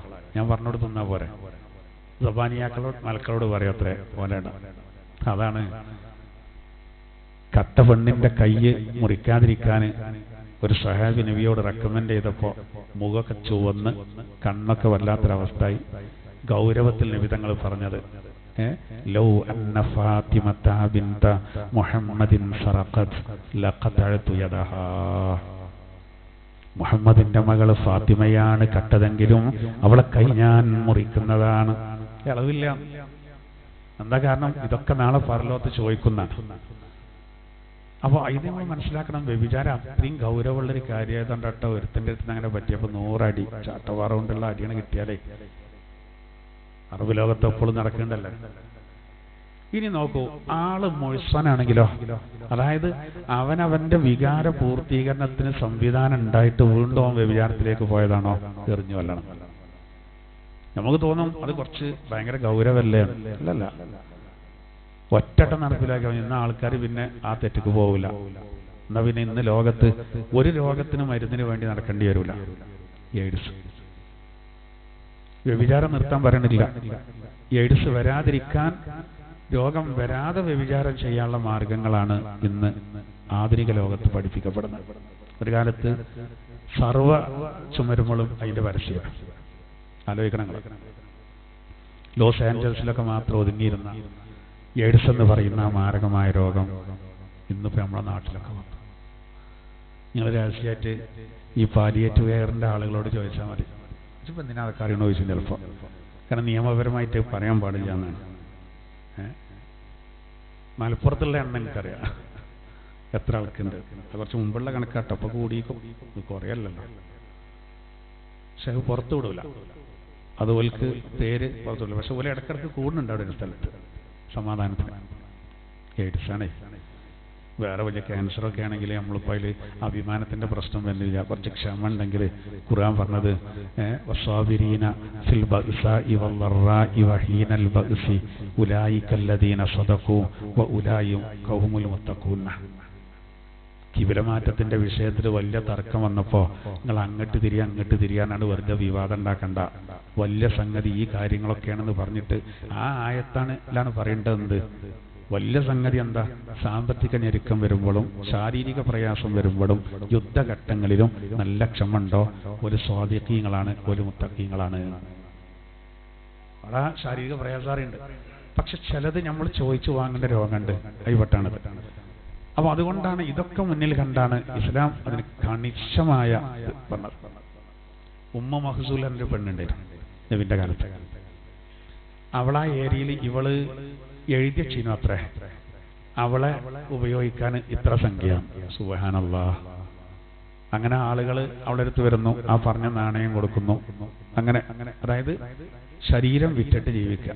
ഇന്നൊക്കെ പലരും അങ്ങനെ ജീവിക്കുന്നുണ്ട്. അതേപോലെ തന്നെ നമ്മളെ ഇന്ത്യയിൽ ഒരു സംസ്ഥാനത്ത് പിന്നെ ഒരു സുഹൃത്തിനോട് പറഞ്ഞു, അയാൾ അവിടെ പോയി നോക്കിയാ അവിടെ എന്താ വെച്ചാൽ ഓരോ വീട്ടിന്റെ മുന്നിലും ഇവര് ജോലിക്ക് പോകില്ലാന്നോ അച്ഛന്മാരും ചേട്ടന്മാരൊന്നും സ്വന്തം മകളെ പെങ്ങളെ വിചാരത്തിന് വിട്ടുകൊടുക്കുകയാണ്. കസാരിയിട്ട് അവിടെ ഇങ്ങനെ ഇരിക്കുന്നതാണ്.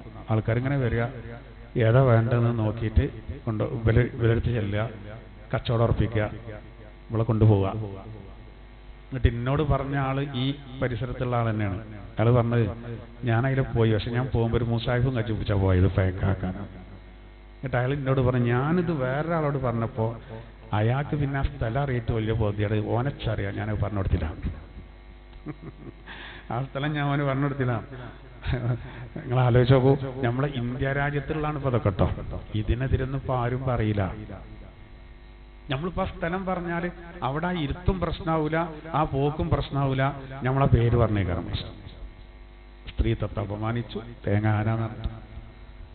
സദാചാരത്തിന് പറയുന്ന അതിനെതിരെ പറയാൻ ഇഷ്ടംപോലെ സംവിധാനങ്ങളുണ്ട് അല്ലേ? ഇത്തരം കാര്യങ്ങൾ അതാണ്. ഇതാണ് ഉമ്മു മഹ്സൂൽ എന്നൊരു പെണ്ണുണ്ടായിരുന്നു. ആ പെണ്ണ് ഈ രൂപത്തിലായിരുന്നു ജീവിച്ചിരുന്നത്, വേശ്യാവൃത്തി. അങ്ങനെ ഒരു മുസ്ലിമായ ആള് ആ പെണ്ണിനെ വിവാഹം കഴിക്കാൻ തീരുമാനിച്ചു. അതിന്റെ കാരണം എന്താ വെച്ചാൽ അടുത്ത് പൈസ ഇല്ല.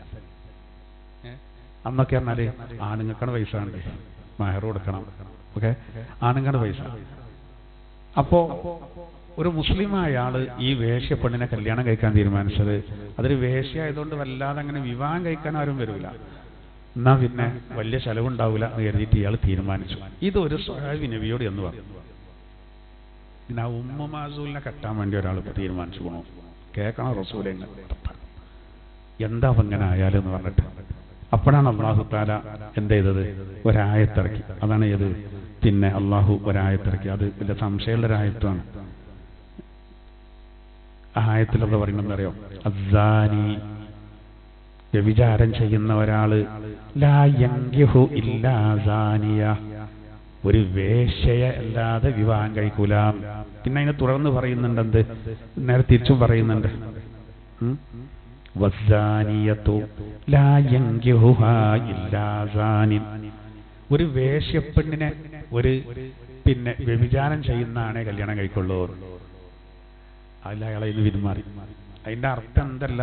ഇപ്പൊ ചില ആൾക്കാരുണ്ടാവും നല്ല മനുഷ്യന്മാരെ കയറും, പെണ്ണുങ്ങൾ മോശമായി കയറും. ചില പെണ്ണുങ്ങൾ ഭയങ്കര സ്വാലിഹത്തുകളെ കയറും, ഭർത്താക്കന്മാർ മോശമായി കയറും. അങ്ങനെയൊക്കെ ഉണ്ടാവാം. ആയത്തിൽ പറയുന്നത് പിന്നെ ഈ നമ്മൾ ആപേക്ഷികമായിട്ട് പറയണം. ഒരു പെണ്ണ് വ്യഭിചാരം ചെയ്യുന്നുണ്ടെങ്കിൽ പുതിയാപ്പിളക്ക് ആ സ്വഭാവം ഉണ്ടാവും, പുതിയാപ്പിളക്ക് ഉണ്ടെങ്കിൽ പുതിയണ്ണിനും ഉണ്ടാവും. എല്ലാം അങ്ങനെയാണെന്നല്ല, അത് പ്രത്യേകം മനസ്സിലാക്കണം. അല്ല, അങ്ങനത്തെ അല്ല അതിന് ആ അർത്ഥം വേറെ ചില ഇമാമുകൾ പറയുന്നുണ്ട്. അതായത് ഒരു വേശ്യപ്പെണ്ണിനെ സംബന്ധിച്ചിടത്തോളം അവരെ ആഗ്രഹങ്ങൾക്ക് വഴങ്ങുന്ന പുരുഷനാരേകാരം. അങ്ങനെയുള്ള വ്യഭിചാരത്തിന് പോകുന്ന ആണുങ്ങളെ അതിന് കിട്ടുള്ളൂ. ഒരു അങ്ങനെയുള്ളൊരു ആണിന്റെ ആവശ്യത്തിന് വഴങ്ങി കൊടുക്കുന്ന ഒരു പെണ്ണ് വ്യഭിചാരത്തിന് പോകുന്ന പെണ്ണിനെ കിട്ടുള്ളൂ, നല്ല പെണ്ണുങ്ങളെ കിട്ടൂല. അങ്ങനെ ആയത്തിനർത്ഥം. എന്തായിരുന്നാലും നമ്മളിവിടെ പറഞ്ഞത് ഈ മുഹ്സനാത്തിനെ പറ്റി പറഞ്ഞപ്പോൾ ഈ ആയത്തിൽ പറഞ്ഞതാണ്. അപ്പോ എന്തുകൊണ്ടാണ് നോക്കൂ, എന്തുകൊണ്ടാണ് അന്ന് അഹ്ലി കിതാബുകളിൽപ്പെട്ട പെണ്ണിനെ നിങ്ങൾക്ക് കല്യാണം കഴിക്കാം എന്ന് വെക്കാൻ കാരണം എന്താ? അത് ജീവിതത്തിലൊരു വിശുദ്ധി ഉണ്ടായിക്കോട്ടെ എന്ന് കരുതിയിട്ടാണ്, അതിനു വേണ്ടിയിട്ടാണ്. നമ്മളെ കൂട്ടത്തിലുള്ള പെണ്ണുങ്ങളില്ലാത്തൊരവസ്ഥ വരുമ്പോൾ അഹ്ലി കിതാബുകളിലോ ആവാം, പക്ഷെ അതിന് കുറേ നിബന്ധനകളുണ്ട്. ഇന്ന് ആ നിബന്ധനകളൊന്നും ഇല്ലാത്തതുകൊണ്ട് ആ കാര്യം ചിന്തിക്കേണ്ട ആവശ്യമില്ല. പിന്നെ പറയുന്ന എന്താ അറിയാങ്ങള്? ഗൈറ മുസാഫിഹീന, ഒരു പിന്നെ ഏത് പെണ്ണുങ്ങളെയാണ് കല്യാണം കഴിക്കേണ്ടത്? അവര് എന്ത് ചെയ്യണം? ഈ വിവാഹം വഴി അവര് പാതിവർത്യം, വിശുദ്ധിയെ, പവിത്രതയെ ഉദ്ദേശിക്കുന്നവർ മുഹ്സിനീന. ഗൈറ മുസാഫിഹീന, വ്യഭിചാരം ഉദ്ദേശിക്കാത്തവരാണ്. മാത്രമല്ല വലാ മുത്തഖിദീ അഖ്ദാൻ, കേവലം ഒരു കാമുകിയെ നിലനിർത്തുക എന്ന രൂപത്തിലും ആകരുത്. അതായത് വ്യവസ്ഥാപിതമായ രൂപത്തിൽ വിവാഹം കാര്യങ്ങളൊക്കെ കഴിച്ചിട്ട് രഹസ്യമായിട്ടുണ്ട് ചിലർക്കൊരു ബന്ധം, ഒരു ഫ്രണ്ടാണെന്ന് പറയും, അങ്ങനെയുണ്ട്. ആ രൂപത്തിലും ആകരുത്. ശരിയായ വിവാഹം മഹറൊക്കെ കൊടുത്തിട്ട് അങ്ങനെയാണെങ്കിൽ അത് മാത്രം അനുവദിക്കപ്പെട്ടിരിക്കുന്നു.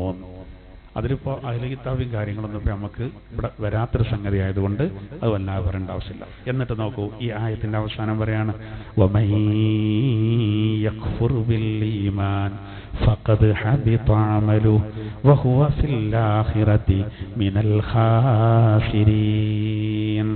ഒരാൾ വിശ്വാസത്തിൽ നിന്ന് നിഷേധിയായാൽ, അതായത് ഒരാൾ മുർത്തദ്ദായി പോയാൽ, ഫഖദ് ഹബിത അമലു, അവന്റെ അമലുകൾ മുഴുവനും പൊളിഞ്ഞുപോയി. വഹുവ ഫിൽ ആഖിറതി മിനൽ ഖാസിരീൻ, അവൻ പരലോകത്ത് പരാജിതരുടെ കൂട്ടത്തിലാകുന്നു. ഈ ആയത്താണ് റിദ്ദത്തിനെ പറ്റി പറയുന്നത്. വേറെ ആയത്തുണ്ട് കേട്ടോ, ഇതിൽ സാധാ ഒരു നിഷേധത്തെ പറ്റിയല്ല പറയുന്നത്. ഇസ്ലാമിലേക്ക് വന്നതിന്റെ ശേഷം ഇസ്ലാമിൽ നിന്ന് ഒരാൾ പോവുക, പുറത്തു പോവുക. അങ്ങനെ ഒരാൾ പുറത്തു പോയാൽ അവന്റെ അമലൊക്കെ പൊളിഞ്ഞു പോകും, അമല് പൊളിഞ്ഞു പോകും. അങ്ങനെ തന്നെ ഒരാൾ മുർത്തദ്ദായി ആയി തന്നെ ഒരാളെ മരണം സംഭവിച്ചു കഴിഞ്ഞാൽ വഹുവ ഫിൽ ആഖിറതി മിനൽ ഖാസിരീൻ, അങ്ങനെ തിരിച്ചു വരാൻ അവസരമുണ്ട്.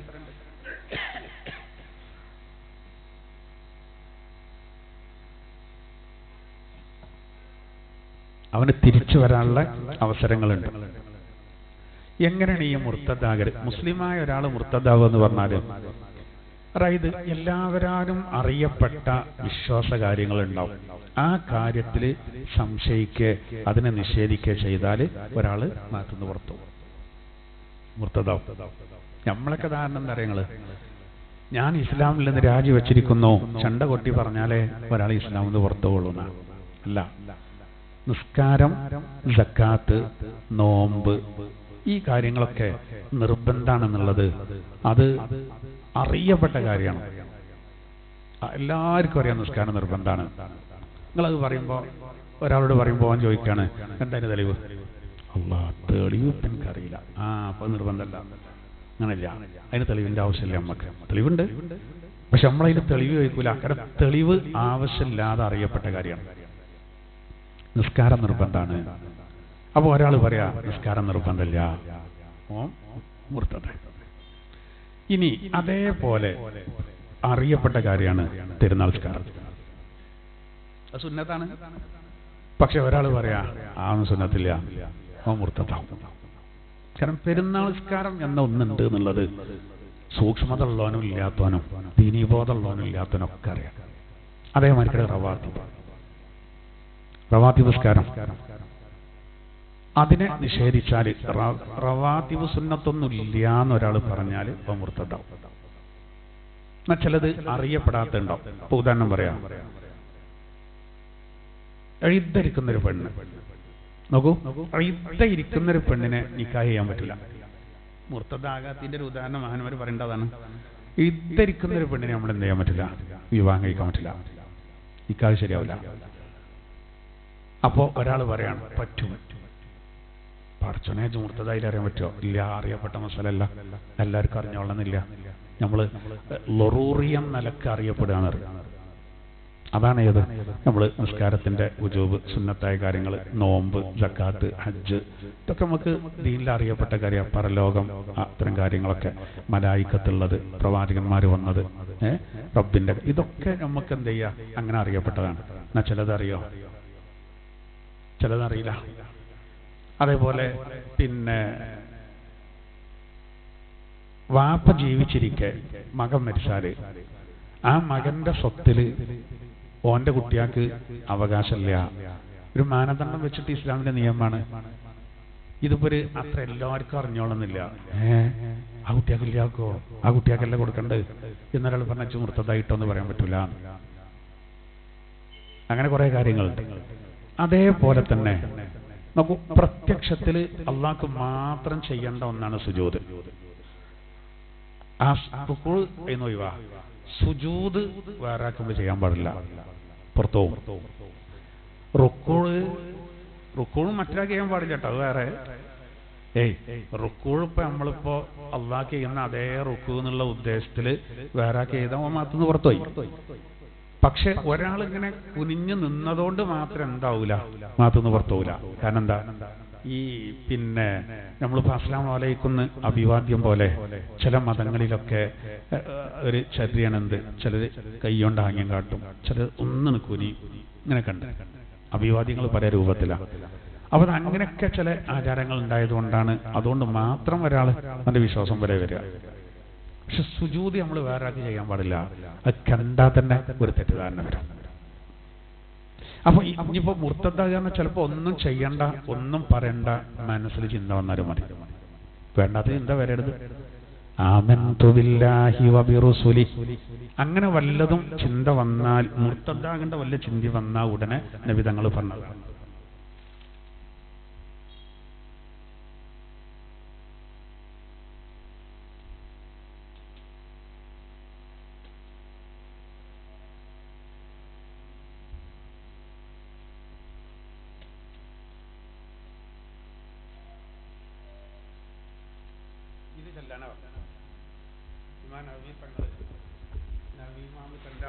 ഉദ്ധരിക്കുന്നുണ്ട്, ഒരാള് റിദ്ദത്ത് വരാൻ സാധ്യതയുള്ള ചിന്ത ഒരാൾക്ക് വന്നാൽ ആ വിഷയത്തെ മുറിച്ചിട്ടുണ്ട്, ഇത് ചൊല്ലിയിട്ടാണ്. അത് ചൊല്ലിയാൽ മതി. ആമൻതു ബില്ലാഹി വബിറസൂലി, ഞാൻ അല്ലാഹുവിലും അവന്റെ ദൂതരിലും ഞാൻ വിശ്വസിച്ചിരിക്കുന്നു, എനിക്ക് ഇനി അതിന്റെ അപ്പുറത്തേക്കൊന്നുമില്ല എന്ന് പറഞ്ഞാൽ പിന്നെ അവിടെ വേറെ വിഷയമല്ല. കാരണം ഇബ്ലീസ് അതിൽ നല്ലോ ഇടപെടും. നബി സല്ലല്ലാഹു അലൈഹി വസല്ലം തങ്ങൾ പറഞ്ഞതാണ്. അവർ രിദ്ദത്ത് വലിയൊരു പ്രശ്നമാണല്ലോ. നമ്മൾ മുസ്ലിമായിട്ട് ജനിച്ചിട്ട് പിന്നെ അതിനെ ഇടക്കാലത്ത് അങ്ങനെ എത്രയോ ആളുകൾ സാമൂഹ്യ മാധ്യമങ്ങളിലൊക്കെ നിറഞ്ഞാടുന്നുണ്ടല്ലോ. ഒരു അഭിമാനത്തോടെ പറയാണ്, പേര് മാറ്റാതെ ഞാനതായിരുന്നു, ഞാൻ ഇങ്ങനെയാണ്, വലിയൊരു ആവേശത്തോടെ പറയുന്നത്. പക്ഷെ ഇതിന്റെ തിക്തഫലം എന്താന്നുള്ളത് ഇപ്പോ ഓൽക്ക് അറിയാൻ കഴിയാത്തതുകൊണ്ടാണ്. വരാൻ പോകുന്നൊരു കാര്യമാണ്, എല്ലാവർക്കും മനസ്സിലാക്കാൻ കഴിയും. അപ്പൊ അതുകൊണ്ട് നമ്മളെ സംബന്ധിച്ചിടത്തോളം അത്തരത്തിലുള്ള കാര്യങ്ങളിലൊക്കെ ഇടപെടാതിരിക്കുക എന്നുള്ളതാണ്. വേണ്ടാത്തതിൽ നമ്മൾ ഇടപെടാതിരിക്കുക എന്നുള്ളതാണ്. വേണ്ടാത്തിൽ ഇടപെട്ടല്ല പ്രശ്നം. ഈ ആഴ്ച ഒരു സഹോദരന് വീട്ടിൽ വന്നു, ചെറുപ്പക്കാരൻ കുട്ടിയാണ്. എന്നോട് ചോദിച്ചു, മുസ്തഫ ഉസ്താദല്ലേ ചോദിച്ചു എന്നോട്.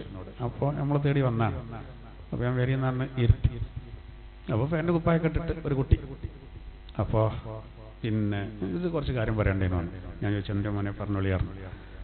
അത് ചോദിച്ചു, നിങ്ങളെവിടെ ചോദിച്ചു. അപ്പോൾ സ്ഥലമൊക്കെ പറഞ്ഞു. പിന്നെ ഒരു മതസ്ഥാപനത്തിൽ പഠിക്കുന്ന കുട്ടി, പക്ഷെ ആ ലുക്കില്ല കേട്ടോ, വെറും ഫാനിൻ്റെ കുപ്പായാണ്. ആ ഫാൻറ്റിനാണെങ്കിൽ 16 പോക്കറ്റും ഉണ്ട്, ആകെ നൂലും പിന്നെ ഇതായിട്ട്. അപ്പോൾ അത് ഒക്കെ പറയാൻ യോജിക്കുന്നില്ല. അപ്പോൾ എന്നോട് പറഞ്ഞു, പിന്നെ ഉസ്താദെ നമ്മളെ മദ്രസകളൊക്കെ ഒന്ന് ഉടച്ചു വാർക്കണം എന്നാണ്. അപ്പോൾ ഇവന് വട്ടയിക്കണമെന്ന് തോന്നി എനിക്ക് കേട്ടോ. അല്ല പെട്ടെന്ന് വന്നു, എനിക്കൊരു പരിചയമില്ല, ചെറിയ ചെക്കൻ. ചെക്കൻ എന്ന് പറഞ്ഞാൽ ഒരു 10-22 വയസ്സ് ഒക്കെ ഒന്ന് ഉടച്ചു വാർക്കണം എന്നാണ് എന്നോട്. ഒറ്റക്കുള്ളൂ. അപ്പോൾ പിന്നെ ഞാൻ ചോദിച്ചു, മോനെ എന്തേപ്പോൾ അത് പെട്ടെന്നൊരു ഉടച്ചു വാർക്കൽ, എന്തേപ്പോൾ ചോദിച്ചു. അല്ല, ആ പഴയ സിസ്റ്റമൊക്കെ ഒന്ന് ഒഴിവാക്കിയിട്ട് പിന്നെ നാസ്തികത അല്ലാതെ കൂടുകയാണ്. അതുകൊണ്ട് കുട്ടികൾക്കൊക്കെ ആഴ്ചയിലൊരിക്കൽ ആരാണ് അള്ളാഹു, എന്താണ് അള്ളാഹു, എന്തുകൊണ്ട് അള്ളാഹു അങ്ങോട്ട് പറയൽ തുടങ്ങിയിട്ടോ.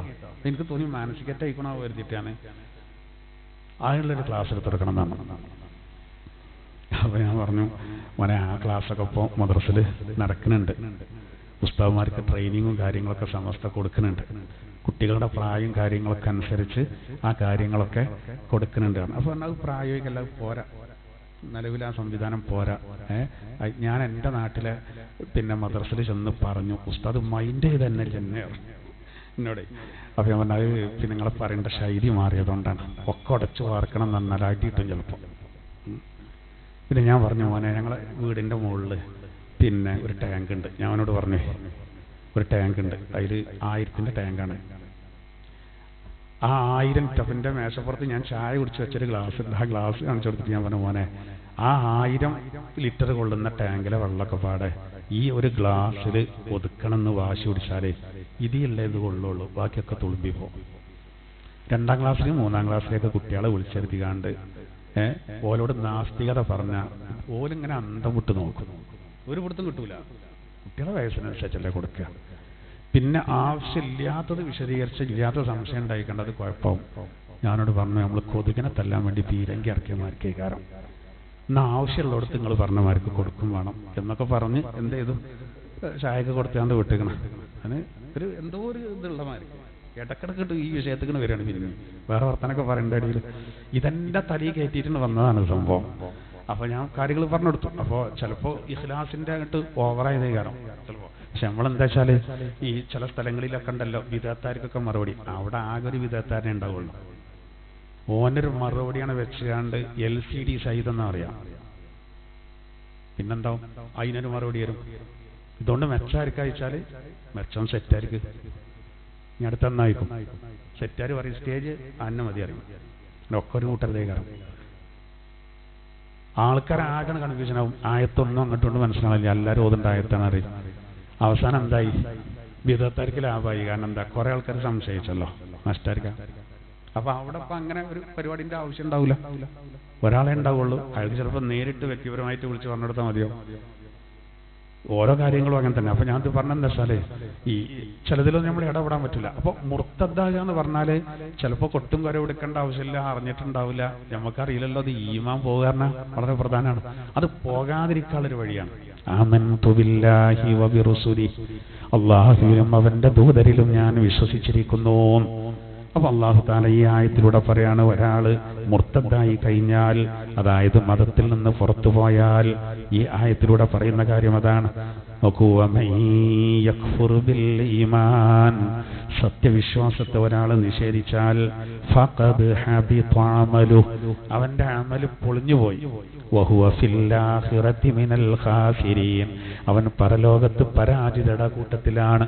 നബിയുടെ കാലത്ത് അങ്ങനെ രാജിവെച്ച ആളാണ് ഉഖബത്ത് ബിൻ അബീ മുഅയ്ത്. ഖുർആൻ അവനെ പറ്റി പറയുന്നുണ്ടല്ലോ. അവന്റെ ഏറ്റവും അടുത്ത സുഹൃത്തായിരുന്നു Ubayy bin Khalaf. Ubayy bin ഖലഫാണ് അവനെ മുർത്തദ്ദാക്കിയത്. അങ്ങനെ ഉണ്ടാക്കി അനേളി രാജിച്ചു. ഖുർആൻ പറയുന്നുണ്ട്, നാളെ ഈ ഉഖബത്ത് ബിൻ അബീ മുഅയ്ത് കൈ കടിച്ച് പറയേണ്ട രംഗം ഖുർആൻ പറയുന്നുണ്ട്. അവന് മാത്രമല്ല ആ മാർഗത്തിലുള്ളവരൊക്കെ അങ്ങനെ കാരണം, ഞാൻ ഓനെ സുഹൃത്താക്കിയിട്ടില്ലെങ്കിൽ എത്ര നന്നായിരുന്നേനെ, ഞാൻ റസൂലിന്റെ മാർഗം സ്വീകരിച്ചത് അതിൽ ഉറച്ചു നിന്നിരുന്നെങ്കിൽ എത്ര നന്നായിരുന്നു എന്ന് സങ്കടത്തോടുകൂടെ പറയുന്നതാണെന്നാണ്.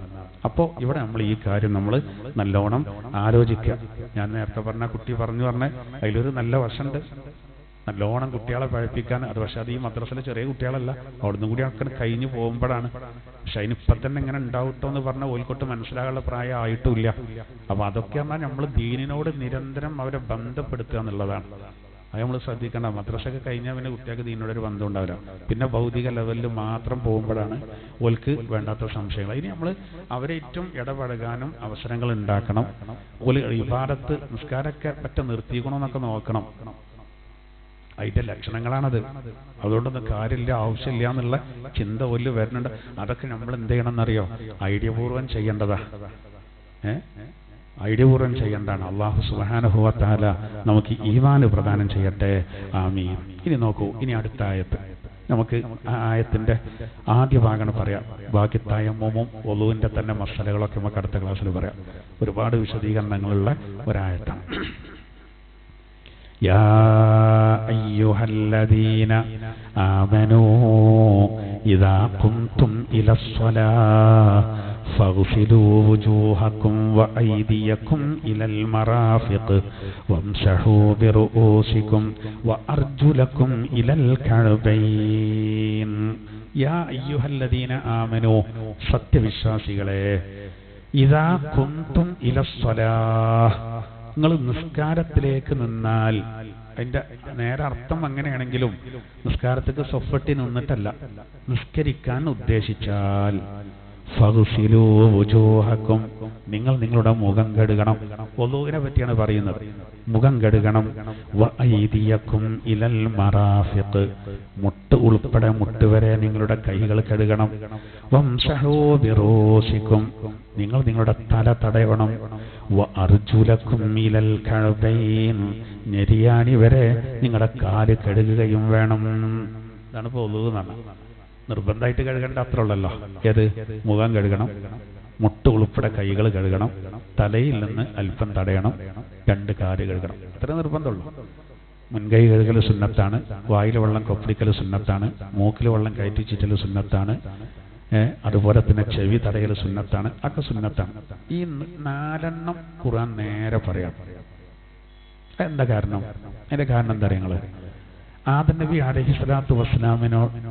അലൈഹിസ്സലാത്തു വസ്സലാം വിലക്കപ്പെട്ട ആ വൃക്ഷത്തിന്റെ അരികിലേക്ക് നടന്ന് കൈകൊണ്ട് പിടിച്ച് എന്ത് ചെയ്തു? അത് തിന്നു. മാത്രല്ല ആ കൈകൾ അദ്ദേഹം ശിരസിൽ ഇങ്ങനെ വെച്ചു എന്നാണ്. അതുകൊണ്ടാണ് പിന്നെ മുഖം കഴുകേണ്ടി വന്ന എന്താണ്? അല്ലാഹു സുബ്ഹാനഹു വ തആല ആ പഴത്തോട് അടുക്കണ്ടെന്ന് പറഞ്ഞാലോ, ആ പഴത്തിലേക്ക് നേരെ അവർ മുന്നിട്ടു. നേരെ ചെന്ന് മുഖാമുഖം നിന്നിട്ടാണ് അയ്മന്ന കായ പറിച്ചത്. ആണ് മുഖം. അതുകൊണ്ട് എന്ത് ചെയ്തു? അവിടെ മുഖം കഴുകേണ്ടത് നിർബന്ധാക്കി. കൈകൊണ്ടാണ് പറിച്ചത്, 2 കൈ മുട്ടുൾപ്പെടെ കഴുകേണ്ടത് വാസാക്കി. കാലുകൊണ്ടാണ് നടന്നത്, അതുകൊണ്ടാണ് കാല് ഞെരിയാനും ഉൾപ്പെടെ കഴുകണം എന്നുള്ളത്. അതുപോലെ തലയിൽ കൈവച്ചുകൊണ്ടാണ് തല എന്ത് ചെയ്യണം? തടയണം എന്ന് പറഞ്ഞത്. ഈ 4 അവയവങ്ങൾ നിർബന്ധമാകാനുള്ള കാരണം അതാണ്. അതുകൊണ്ട് ഖുർആന് അത് ആ ക്രമം അനുസരിച്ച് തന്നെ പറഞ്ഞു. അല്ലെങ്കിൽ എങ്ങനെ പറയണം എന്നറിയങ്ങള്? ഫഗ്സിലൂ വജൂഹകും വഅയ്ദിയകും ഇലൽ മറാഫിഖി വഅർജുലകും ഇലൽ കഅബൈനി വംസഹൂ ബിറുഊസികും. ഗ്രാമർ അനുസരിച്ച് അങ്ങനെ പറയണം. ആ കൈകളെ കഴുകി, പിന്നെ മുഖം കഴുകി, കൈകളെ കഴുകി, പിന്നെ കാലുകളെയും കഴുകി. തടവൽ അവിടെ വേറിട്ട് നിൽക്കണം ശരിക്കും. പക്ഷെ അവിടെ എന്ത് ചെയ്തു? ആ തടവുക എന്നുള്ളതിനെ അതിന്റെ അടി കൊണ്ടുവരാൻ കാരണം ആ തർത്തീബ് അനുസരിച്ച് തന്നെ പോകണം. ആദ്യം മുഖം കഴുകലാണ്, പിന്നെയാണ് കൈ കഴുകേണ്ടത്, പിന്നെയാണ് തല അടിയേണ്ടത്, ലാസ്റ്റാണ് കാല് കഴുകേണ്ടത്. അല്ലെങ്കിൽ ശരിക്ക് പിന്നെ അതിന് മുമ്പാണ് അത് പറയേണ്ടത്, ആ ക്രമം അനുസരിച്ച് പറയേണ്ടത്. അവിടെ ആ തർത്തീബ് അങ്ങനെ തന്നെ കിട്ടണം എന്നുള്ളതുകൊണ്ടാണ് ഖുർആനിൽ എന്ത് ചെയ്ത് ആ രൂപത്തിൽ അള്ളാഹു തആല പ്രയോഗിച്ചതെന്നാണ്. വുളൂ വളരെ പ്രധാനപ്പെട്ട ഒരു ക്രമം. അതിൽ ഒരുപാട് പറയാനുണ്ട് കേട്ടോ. ഞാൻ അതിൻ്റെ കാര്യങ്ങൾ പറയാതെ നമുക്ക് അതിൻ്റെ വുളൂ പറയുമ്പോൾ നമ്മൾ സാധാരണ ഒരു കർമ്മല്ല. ഖുർആൻ മാഇദ സൂറത്തിൽ ഇത്ര പ്രാധാന്യത്തോടു കൂടെ പറയുമ്പോൾ പിന്നെ അതിന് ഒരുപാട് അർത്ഥങ്ങളുണ്ടല്ലോ. ഈ ഒരു കർമ്മം എന്ന് പറഞ്ഞാൽ മറ്റുള്ള ഒരു അമല് പോലെയല്ല. വുളൂ നേരെ ഖുർആൻ പറഞ്ഞാണ്. നോക്കി, നിസ്കാരം ഇപ്പോൾ റക്അത്ത്, ഇത്ര റക്അത്ത്, അത്ര റക്അത്ത്, അതിലിത് ചെല്ല, ഇതിൽ ചെല്ലാന്നൊന്നും പറയണില്ലല്ലോ. നിസ്കരിക്കണം എന്നേ പറയണുള്ളൂ. ബാക്കിയൊക്കെ വേറെ വിശദീകരണം വന്നാ. വുളൂ എടുത്തോളി എന്നാണ് പറഞ്ഞിട്ട് ഇനി അത് പ്രാക്ടിക്കലായിട്ട് എങ്ങനെയാണെന്ന് ജിബ്രീൽ എന്ന മലക്ക് കാണിച്ചു കൊടുത്തതല്ല. വുളൂ എങ്ങനെയാണെന്ന് തന്നെ അവിടെ പറഞ്ഞു, ഖുർആനിൽ പറഞ്ഞു എന്നാണ്. അതാണ് വുളൂവിന്റെ പ്രത്യേകത. അബൂ ഹുറൈറ റളിയല്ലാഹു അൻഹു നിവേദനം ചെയ്യുന്ന ഹദീസിൽ കാണാം. അബൂ ഹുറൈറ റളിയല്ലാഹു അൻഹു പറയാണ്, ഞാൻ നേരത്തെ പറഞ്ഞില്ലേ, റസൂലുള്ളാഹിന്റെ വചനങ്ങൾ കിട്ടാൻ വേണ്ടി നബിന്റെ ഒപ്പം കൂടി ജോലിക്ക് പോയില്ല, ഒന്നിനും പോയില്ല, പട്ടിണിയായിട്ട് തലമിന്നി വീണു എന്നാണ്. ഭ്രാന്തായോ എന്നിട്ട് ചവിട്ടി നോക്കി ചിലർ വന്ന് കണ്ടെന്ന് പറഞ്ഞില്ലേ. ആ സഹാബി പറയാണ്, സമീഅതു റസൂലല്ലാഹ്, റസൂലുള്ള പറയുന്നത് ഞാൻ കേട്ടു. എന്താ പറയുന്നത്? ഇന്ന ഉമ്മത്തി, തീർച്ചയായിട്ടും എൻ്റെ സമുദായം, യുദ്ഔന യൗമൽ ഖിയാമ, നാളെ ഖിയാമത്ത് നാളിൽ വിളിക്കപ്പെടും, ഗുർറം മുഹജ്ജലീൻ, മുഖവും കൈകാലുകളും വെളുത്തവരെ എന്ന് വിളിക്കപ്പെടും, മിൻ ആസാരിൽ വുളൂ, വുളൂഇന്റെ അസർ കാരണം, അടയാളം കാരണം മുഖവും കൈകാലുകളും വെളുത്തവരെ എന്ന് വിളിക്കപ്പെടുന്നതാണ്. അതായത് വുളൂ ശരിയായ രൂപത്തിലെടുത്ത ആളുകൾ നാളെ പരലോകത്ത് വരുമ്പോ നോക്കൂ അവരവസ്ഥ എന്തേകാരം. അവർക്കൊരു പ്രത്യേക പ്രകാശം അള്ളാഹു കൊടുക്കുന്ന, നല്ല പ്രകാശം. വുളൂവിന്റെ കാര്യത്തിൽ നല്ല ശ്രദ്ധയുള്ളവർ. ഇവിടെ ഈ ആയത്തില് പിന്നെ ഇദാ കുന്തും ഇല സ്വലാത്തി, 5 നേരത്തെ നിസ്കാരം, ഏത് നിസ്കാരമാണെങ്കിലും നിസ്കാരത്തേക്ക് വരുമ്പോൾ ഒതു കൊടുത്തോളിയെന്നാ. അപ്പൊ നമുക്ക് കേട്ടാ തോന്നിപ്പോവും എല്ലാ നിസ്കാരത്തിനും ഒതു കൊടുക്കണം. നബി സല്ലല്ലാഹു അലൈഹി വസല്ലമ തങ്ങള് മക്ക വിജയത്തിന്റെ അന്ന് ഒറ്റ ഒതു കൊണ്ട് 5 വഖ്ത് നിസ്കരിച്ചു. ഒറ്റ ഒതു കൊണ്ട് 5 വഖ്ത് നിസ്കരിച്ചു. അപ്പൊ എന്താ? അത് ജവാസ് ബയാൻ ചെയ്യാനാണെന്ന് പറയും. അതായത് മുറിഞ്ഞിട്ടില്ലെങ്കിൽ എന്താ ചെയ്യുക? അങ്ങനെ നിസ്കരിക്കാൻ അറിയിക്കാനാണ്. നല്ലത് എന്താണ്? പുതുക്കലാണ്. പുതുക്കിയ ഭയങ്കര കൂലിയാണ്. നമുക്ക് ഒന്നുണ്ട്, അപ്പൊ നമുക്ക് ഒന്ന് പുതുക്കൽ സുന്നത്താണ്. ഒന്നുണ്ടെങ്കിലും ഒരു നിസ്കാരം നമ്മളിപ്പോൾ ലോർക്ക് എടുത്ത ഒന്നുണ്ടെങ്കിൽ മുറിഞ്ഞിട്ടില്ല, അസർക്ക് മതി. 5 നേരം നിസ്കരിച്ചു നബി എന്നാണ്. അപ്പൊ ഉറങ്ങിയിട്ടുണ്ടാവില്ല, ഉറങ്ങിയാ പോയില്ലേ. അല്ലെങ്കിൽ ഉറങ്ങുകയാണെങ്കിൽ എന്ത് ചെയ്യണം, ചന്തിയെ ഉറപ്പിച്ചിരിക്കണം. കീഴ്വായി പോകാൻ ഒരു സാധ്യത ഉണ്ടാകരുത്. പോയോ ഇല്ല എന്നുള്ളതല്ല, പോകാൻ സാധ്യത ഉണ്ടാകരുത്. അപ്പൊ വേണമെങ്കിൽ അങ്ങനെയൊക്കെ ആവാം. അല്ലെങ്കിൽ നല്ല എന്താ ദുഃഖം. ഇപ്പൊ ആയത്തുനിന്ന് നേരെ തോന്നാ നിസ്കരിക്കാൻ നിന്നാൽ ഓരോ നിസ്കാരത്തിനും ഒളു കൊടുക്കണം എന്നാ തോന്നിപ്പോ. അങ്ങനല്ല, അതാണ് ഏറ്റവും നല്ലതെന്നാണ്. എന്തായിരുന്നാലും ഒളു വേണം, ഒളു എന്തായിരുന്നാലും വേണം. അതിനെപ്പറ്റി പറയാം. അപ്പൊ ഒളു കൊടുക്കുന്ന സമയത്ത് എന്ത് ചെയ്യണം, അത് നല്ലോണം പിന്നെന്ത് ചെയ്യണം, കൃത്യമായിട്ട് ചെയ്യണം. നബി സല്ലല്ലാഹു അലൈഹി വസല്ലം തങ്ങൾ പറയാണ്, അതുകൊണ്ട്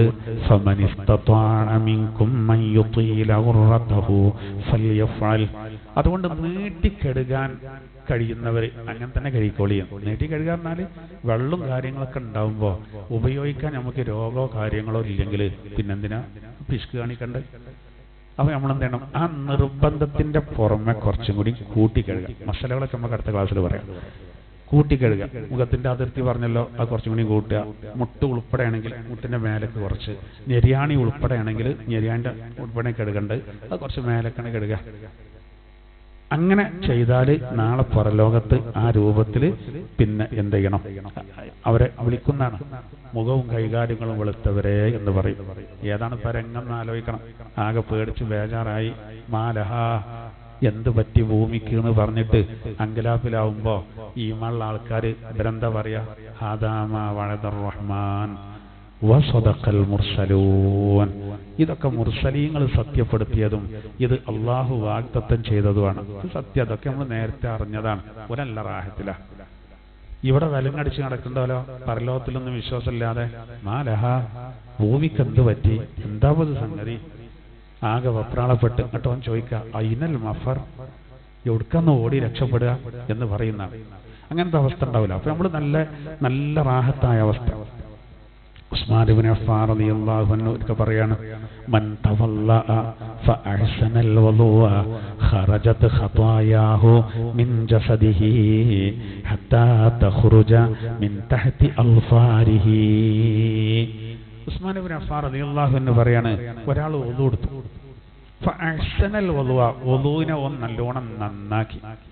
വുളുവിനെ നന്നാക്കി പറഞ്ഞാൽ അതാ പറഞ്ഞത്. ഒതുവിനെ നന്നാക്കുക എന്ന് പറഞ്ഞാൽ അതിന്റെ എല്ലാം സുന്നത്തുകളൊക്കെ എടുത്തിട്ട് അരും മൂരി ഒപ്പിച്ച് എല്ലാം ക്ലിയർ ആക്കിയിട്ട്. കുട്ടികളൊക്കെ ഒതുകൊടുക്കണില്ല നിങ്ങൾ ഔതിൽ. ഇപ്പൊ ഔതിപ്പല്ല, ഇപ്പോ ടേപ്പാണല്ലോ അവിടെ. ഈ കൊറോണ വന്നതിന്റെ ശേഷം മറ്റൊരു കുട്ടി പഠിച്ചില്ലേക്കാണ്. ടേപ്പ് നല്ല സ്പീഡ് വേണം കുട്ടികൾക്ക്. അതാണ് ഒരു പൈപ്പ് തുറന്നു നോക്കിയിട്ട് സ്പീഡ് കമ്മിയാണെങ്കിൽ കുട്ടിക്ക് അപ്പുറത്ത് പോയി തീർച്ചയായും അങ്ങനെ അങ്ങനത്തെ സ്പീഡാണ്. എന്നിട്ടോ നിങ്ങൾ എത്ര വെള്ളം വേസ്റ്റാക്കി ഉണ്ടറിയാം, വെറുതെ പോവുകയാണ്. വെറുതെ പോവുകയാണ്. കുറഞ്ഞ സ്പീഡിൽ മതിയല്ലോ പുതിയ നമുക്ക്. വെറുതെ വെള്ളം കളിയാണ്. എന്നാ ഒളു ആളുണ്ടോ? ഇല്ല. അത് ശ്രദ്ധിക്കണ്ട. അപ്പോൾ ഒളുവിനെ ഒരാൾ നന്നാക്കി അതിൻ്റെതായ ശരിയായ രൂപത്തിൽ നബി തങ്ങൾ പറയാണ്, ഖറജത്ത് ഖതായാഹു, അവന്റെ ദോഷങ്ങൾ പുറത്തു പോകുന്നതാണ്, മിൻ ജസദിഹി, അവന്റെ ശരീരത്തിൽ നിന്ന്, ഹത്താ തഖ്റുജ മിൻ തഹ്തി അൽഫാരിഹി, അവന്റെ നഖത്തിന്റെ താഴെയിലൂടെ വരെ ആ തെറ്റുകളാണ് പോകുന്നതാണ്. ഇതൊക്കെ ഇപ്പോ മതത്തിന്റെ പുറത്തുള്ള കേൾക്കുമ്പോൾ ഒരു പൊട്ടത്തിലായിട്ട് തോന്നിപ്പോട്ടോ. കാര്യാക്കണ്ട. അത് കാര്യാക്കണ്ട. നമ്മളിപ്പോ ICUലൊക്കെ കയറുമ്പോ മാസ്ക് ഇട്ട് വരി, വലിയ മാസ്കിന്റെ ആവശ്യം ഉണ്ട്. അപ്പൊ ഇവരില്ലാത്തോലെ ചിലപ്പോ അങ്ങനെ പറയും, എന്താ ഓനിപ്പോ ഈ ദോഷം കൊണ്ട് കാണാത്തത് പോലെ തന്നെ ഏത് കാണില്ല, രോഗാണുക്കളെയും മറ്റും കാണില്ല. ഒരു ജലദോഷ കാര്യങ്ങൾ ഉണ്ടായിട്ട് അവിടുന്ന് ഒരു തുമ്പനാണ് തുമ്മിയിട്ടുണ്ടെങ്കിൽ രോഗിക്ക് അത് മതിയാവും ഭയങ്കര പ്രശ്നം. കാരണം രോഗം മൂർച്ഛിക്കാനോ ഉള്ളത് നിലക്കാനോ കാരണവും. അപ്പൊ നമ്മൾ കാണാത്തോണ്ട് വിവരമില്ലാത്തോല്ല, അതിലൊന്നും ഇപ്പൊ വലിയ അർത്ഥമൊന്നുമില്ല. ഞാൻ മാസ്ക് ഇടൂല എന്നൊക്കെ പറഞ്ഞാണ് കയറലുണ്ടല്ലോ ചിലവർ. അല്ല, അവിടെയൊക്കെ നമ്മൾ നിയമങ്ങൾ പാലിക്കണം. ഓപ്പറേഷൻ തിയേറ്ററിൽ കണ്ടില്ല നിങ്ങൾ അല്ലേ? എത്ര ശ്രദ്ധിച്ച് അവർ കൈകാര്യം ചെയ്യാം. കൈകാര്യം അങ്ങനെ തന്നെ, അതിന് അമാനത്താണ്. അമാനത്താണ് അത്. ഒരു കൈകാര്യം ചെയ്തില്ലെങ്കിൽ ഈ രോഗിക്ക് പണിയാവും. അപ്പൊ അവിടെ നമ്മൾ ശ്രദ്ധിക്കണ്ടേ എന്നമായിരിക്കണേ. അപ്പൊ ഇതെന്ത് ചെയ്യാ, നമ്മൾ കാണാത്തോണ്ടാണ്. നമ്മൾ ഒളു ചെയ്യുമ്പോൾ അതാണ് നേരത്തെ നോക്കിങ്ങൾ അതിന്റെ ഹിക്മത്ത് കണ്ടില്ലേ. ആദം നബി അലൈഹി സ്വലാത്തു വസ്സലാം ആ മരത്തിന് പിന്നെ എന്നെ ശരിക്ക് നോക്കി കണ്ടെടുത്തത് ആ മുഖത്തിന്, കയ്യ്, നടന്ന കാല് ഒക്കെ ആയി. അള്ളാഹു താല എന്ത് ചെയ്തു, നമുക്ക് കാലാകാലം ഒരു ഇബാദത്ത് തന്നു. അത് കാരണം നമ്മളെ പാപങ്ങൾ പൊറുക്കപ്പെടാനുള്ള ഒരു വഴിയാണെന്നാണ്. നോക്കൂ, ഉസ്മാൻ റളിയല്ലാഹു അൻഹു തന്നെ മറ്റൊരു ഹദീസിൽ പറയാണ്, റഅയ്തു റസൂലല്ലാഹ് സ്വല്ലല്ലാഹു അലൈഹി വസല്ലം, അല്ലാഹുവിന്റെ തിരുദൂതരെ ഞാൻ കണ്ടു, തവല്ലഅ മിസ്ല വുളൂഇ ഹാദാ, ഞാൻ ഈ ഒളു എടുത്ത മാതിരി തന്നെയാണ് നബി ഒളു എടുത്തത്. അതായത് നബി തങ്ങൾ ഒളു എടുത്ത് കാണിച്ചു കൊടുത്തത് ഉസ്മാൻ റളിയല്ലാഹു അൻഹു ബാക്കിയുള്ളവർക്ക് കാണിച്ചു കൊടുക്കുകയാണ്. എന്നിട്ട് പറയാണ്, നബി തങ്ങൾ ഇങ്ങനെ പറഞ്ഞു അത്രേ, മൻ തവല്ലഅ ഹാകദാ, നബി തങ്ങൾ പറഞ്ഞു, ഇങ്ങനെ ഒരാൾ ഒളു ചെയ്താൽ ഊഫിറ ലഹു മാ തഖദ്ദമ മിൻ ദബ്ബി, അവന്റെ കഴിഞ്ഞുപോയ പാപങ്ങളൊക്കെ പൊറുക്കപ്പെടുന്നതാണ്. വകാന സ്വലാത്തുഹു വമശിയുഹു ഇലൽ മസ്ജിദി നാഫിലാ, അവന്റെ നിസ്കാരവും അവന്റെ പള്ളിയിലേക്ക് അവന് നടന്നു പോയതും അവന് പോയതുമെല്ലാം അതവനിക്ക് മിച്ചമാകുന്നു. മനസ്സിലായോ? നിസ്കാരം കൊണ്ട് കുറെ ദോഷങ്ങൾ പൊറുക്കപ്പെടും. നിസ്കാരം കൊണ്ട് പള്ളിയിലേക്ക് നമ്മളിങ്ങനെ പോകുമ്പോൾ ഓരോ ചവിട്ടടി വെക്കുമ്പോഴും നമ്മുടെ ദോഷങ്ങൾ പൊറുക്കപ്പെടുന്നു. അങ്ങനെ ഓന്റെ ദോഷമൊക്കെ കഴിഞ്ഞാൽ ഓരോ ചവിട്ടടിക്കും ദറജ അങ്ങനെ കൂടുന്ന. നബി സല്ലല്ലാഹു അലൈഹി വസല്ലം തങ്ങൾ പറയുന്നത് എന്താ അറിയോ? ഒരാൾ ശരിക്കാണ് ഒളു കൊടുത്താൽ, മട്ടം പോലെ ഒളു കൊടുത്താല് ഒളുകൊണ്ട് തന്നെ എല്ലാം പൊറുക്കപ്പെടും. മറ്റേക്ക് പിന്നെ മിച്ചാണ്. ഇജിപ്പോൾ ആ ജോലിക്ക് പോരെ, എന്നാ അങ്ങനെ ഇന്നിങ്ങനെ പിടിച്ചിട്ട് എൻ്റെ കടങ്ങളൊക്കെ അങ്ങനെ കുറച്ച് വീട്ടാറും. ഒരു നല്ലൊരു ജോലി കിട്ടി, ആദ്യത്തെ ദിനം തന്നെ അവൻ്റെ കടം വീടി, ഈ ബാക്കിയൊക്കെ മിച്ചാണെന്ന് പറയും പോലെ, ഓന് ലാഭാണെന്ന് പറയും പോലെ. നോക്കൂ, ഒളു കൊണ്ട് തന്നെ നമ്മുടെ പാപങ്ങൾ പൊറുക്കപ്പെടുമ്പോൾ അതിൻ്റെ ശേഷം വരുന്ന നിസ്കാരം, എനിക്ക് പള്ളിയേക്ക് പോയത് അതുകൊണ്ട് ദോഷം പൊറുക്കുമല്ലോ, ഈ ദോഷം പൊറുക്കാനില്ലല്ലോ, അപ്പം എന്തേ അത് വെറുതെ ഇനി വേറെ ആക്കി കൊടുക്കാന്നല്ല, ഓനെന്നെ കിട്ടും. അല്ലാതെ അതിന് കുറച്ച് ദോഷം ചെയ്യണോ? ഓക്കെ, അപ്പോൾ കണ്ടമാനം നന്മ ചെയ്യാനുള്ളതാണ്. അത് കുറച്ചൊക്കെ പൊറുക്കപ്പെടാനും വേണമല്ലോ, അത് വേണ്ട. നമ്മൾ എത്ര ശ്രദ്ധിച്ചാലും ചിലതൊക്കെ തെറ്റുകൾ വരാം. ഇനി നോക്കൂ, നബി സല്ലല്ലാഹു അലൈഹി വസല്ലമ തങ്ങളൊക്കെ ചോദിക്കുകയാണ്, അലാ അദുല്ലുക്കും, ഞാൻ നിങ്ങൾക്ക് പറഞ്ഞു തരട്ടെയോ, അലാ മാ യംഹുല്ലാഹു ബിഹിൽ ഖതായ, അല്ലാഹു തആല ആ കാര്യം കൊണ്ട് തെറ്റുകളെ മായ്ച്ചു കളയും. വയർഫഉ ബിഹി ദറജാത്ത്, അതുകൊണ്ട് അല്ലാഹു പദവികൾ ഉയർത്തും. അങ്ങനെയുള്ള ഒരു കാര്യം ഞാൻ നിങ്ങൾക്ക് അറിയിച്ചു തരട്ടെയോ എന്ന് സഹാബത്ത് പറഞ്ഞ് നബി ചോദിച്ചപ്പോൾ സഹാബത്ത് പറഞ്ഞു, ബലാ യാ റസൂലല്ലാഹ്, പറഞ്ഞു തരും റസൂലേ. എല്ലാവർക്കും ഭയങ്കര ആവേശമായിട്ടോ, ഞങ്ങൾക്കൊരു കാര്യം പറഞ്ഞിട്ട് അത് നിങ്ങൾ ചെയ്താൽ നിങ്ങളെ ദോഷങ്ങളൊക്കെ പൊറുക്കപ്പെടും, നിങ്ങളെ തെറ്റുകളൊക്കെ മായ്ക്കപ്പെടും, നിങ്ങളെ പദവി ഇങ്ങനെ ഉയരും. പറഞ്ഞിട്ട് അതിൽ സ്വഹാബത്ത് വന്ന് പറഞ്ഞു തരും നബിയർ. അവൻ നബി തങ്ങൾ പറയാണ്, ഇസ്ബാഹുൽ വുളൂഇ അലൽ മകാരി, വെറുപ്പുള്ള സമയത്ത് വുളൂഇനെ പൂർണ്ണമാക്കലാകുന്നു. വെറുപ്പുള്ള സമയത്ത് വുളൂ നല്ല എടുക്കുക. എന്താ വെറുപ്പുള്ള സമയം എന്ന് പറഞ്ഞാൽ? അതായത് തണുപ്പൊക്കെ ഉണ്ടാവുമ്പോഴേ, അല്ല കുട്ടികളല്ലെങ്കിൽ കുളിക്കാൻ മടിച്ചൊക്കെ നിൽക്കണം, നമുക്ക് തന്നെ എളുപ്പമുണ്ടാവുന്നത്. ഓ എമ്മാതിരി തണുപ്പണി വുളൂ എടുത്ത് കിട്ടണമല്ലോ, ഓനോട് പിന്നെ കുളിച്ചാൻ പറഞ്ഞാൽ എങ്ങനെ ഉണ്ടാവും? അപ്പോൾ ഒളു നമ്മൾ വെറുപ്പുള്ള സമയത്താകുമ്പോൾ കുറച്ച് പ്രയാസം ഉണ്ടല്ലോ. അപ്പം നല്ലോണം കയറ്റിയാണ് കഴുകുക. ആഹാ, എനിക്ക് മടിയുണ്ടല്ലടാ, ഒറ്റയ്ക്ക് ഇങ്ങനെ പറയണ്ട കേട്ടോ, വാപ്പക്ക് വിരാന്തായി ആയിരുന്നു. കുട്ടികൾ മരോള് ചിലപ്പോൾ അപ്പം തന്നെ പോകും. പ്രശ്നമായി തന്നെ ആകെ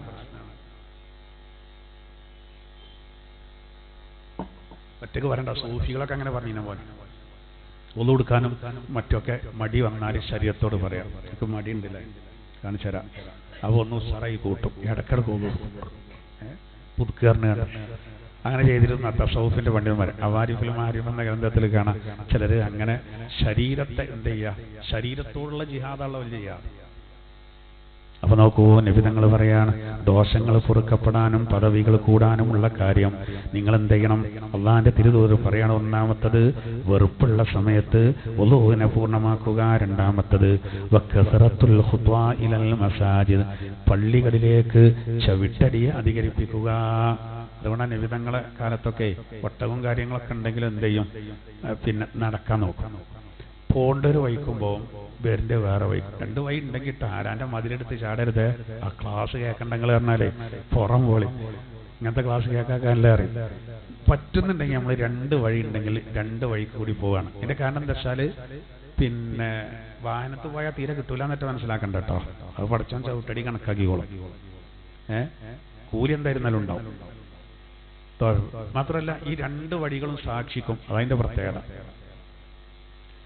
ഇപ്പോൾ ഖുർആനിൽ അല്ലാഹു പറഞ്ഞല്ലോ വഅഖ്റജത്തിൽ അർദു അസ്ഖാലഹാ യൗമഇദിൻ തുഹദ്ദിസു അഖ്ബാറഹാ. ഭൂമി അതിന്റെ വർത്തമാനം പറയുന്ന പറഞ്ഞാൽ എന്താ അതിന്റെ ഉദ്ദേശം? ഭൂമിയിൽ ഓരോരുത്തരും എവിടെ വെച്ച് നന്മ ചെയ്തോ അതിനെ പറ്റി അതത് സ്ഥലം പറയും. ഇന്നാൾ ഇവിടെ വെച്ച് ഇന്ന ചെയ്തോ, തിന്മ ചെയ്തോ പറയും. വാറ് പോയതൊക്കെ പറയും, ആ സ്ഥലം പറയും.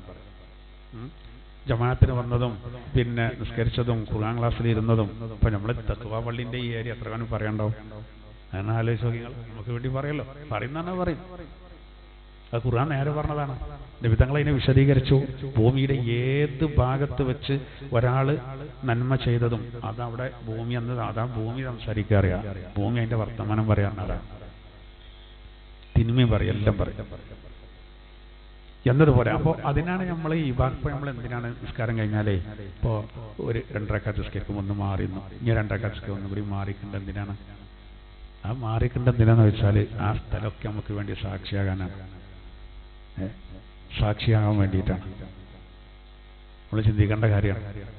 ആലോചിച്ച് നോക്കൂ. അപ്പോൾ നമ്മൾ അത് ചെറിയ സംഗതിയാണെന്ന് കരുതരുത്. അതൊക്കെ നമുക്ക് ഉപകാരപ്പെടുന്ന ഒരു സന്ദർഭം വരാം. അതാണ് രണ്ടാമത്തെ കാര്യം. മൂന്നാമത്തെ കാര്യം നബി തങ്ങൾ പറഞ്ഞത് വന്തിലാറു സ്വലാത്തി ബഅദ സ്വലാഹ്, ഒരു നിസ്കാരത്തിന്റെ ശേഷം മറ്റൊരു നിസ്കാരത്തെങ്ങനെ കാത്തു നിൽക്കുക. ഒഴിവ് സമയമുള്ളവര് നിങ്ങൾ കണ്ടില്ലേ? പിന്നെ മഗ്‌രിബിന് മിക്കവാറും ഇങ്ങനെ നമ്മൾ കാണാം. മഗ്‌രിബിക്ക് പള്ളിയൊക്കെ കൊണ്ട് ഒരുപാട് ആളുകൾ ഇശായിനെ പ്രദേശിച്ച് ഒരുപാട് നമുക്ക് ഓലൊക്കെ ഒരു പൊട്ടത്തരാ തോന്നിപ്പോ. ഓലെ പറ്റിയൊരു അഭിപ്രായം ചോദിച്ചു നോക്കി നിങ്ങൾ. അയാളെങ്ങനെ ഉണ്ട്? അയാളൊരു മുഴുവല്ലാത്ത മരക്കാടെ പള്ളിക്ക് അങ്ങനെ കുത്തിരിക്കണമെന്ന് അറിഞ്ഞത് തന്നെ. മഗ്‌രിബിക്കാണ് പോയാൽ ഇശ വരെ അവിടെ ഇരിക്കും. ആൾക്കാർക്ക് ചിലപ്പോൾ വില ഉണ്ടാവില്ല. അവർ കാരിശ അടിച്ചാലും കൂടി അയാൾ പോലെയാന്നൊക്കെ പറയും. മുണ്ടൂല്ല ആരോടും. മൂപ്പരും ഉണ്ടാക്കേണ്ട കുഴപ്പമുണ്ടായിട്ടല്ല, വെറുതെ ഏട് നടക്കണ്ടല്ലോ എഴുതിയിട്ടാണ് ഉണ്ടല്ലോ, ഓൽക്ക് പണി കൊടുക്കേണ്ട രീതിയിലാണ്. പക്ഷെ ആളുകൾക്ക് എന്തുണ്ടാവില്ല, ഒരു വില ഉണ്ടാവില്ല. യഥാർത്ഥത്തിലൊക്കെ ഒരു നിസ്കാരത്തിന്റെ ശേഷം മറ്റൊരു നിസ്കാരത്തെ പ്രവേശിക്കുക. എന്നിട്ട് നബി തങ്ങൾ ഇത്രയും കൂടി പറഞ്ഞു,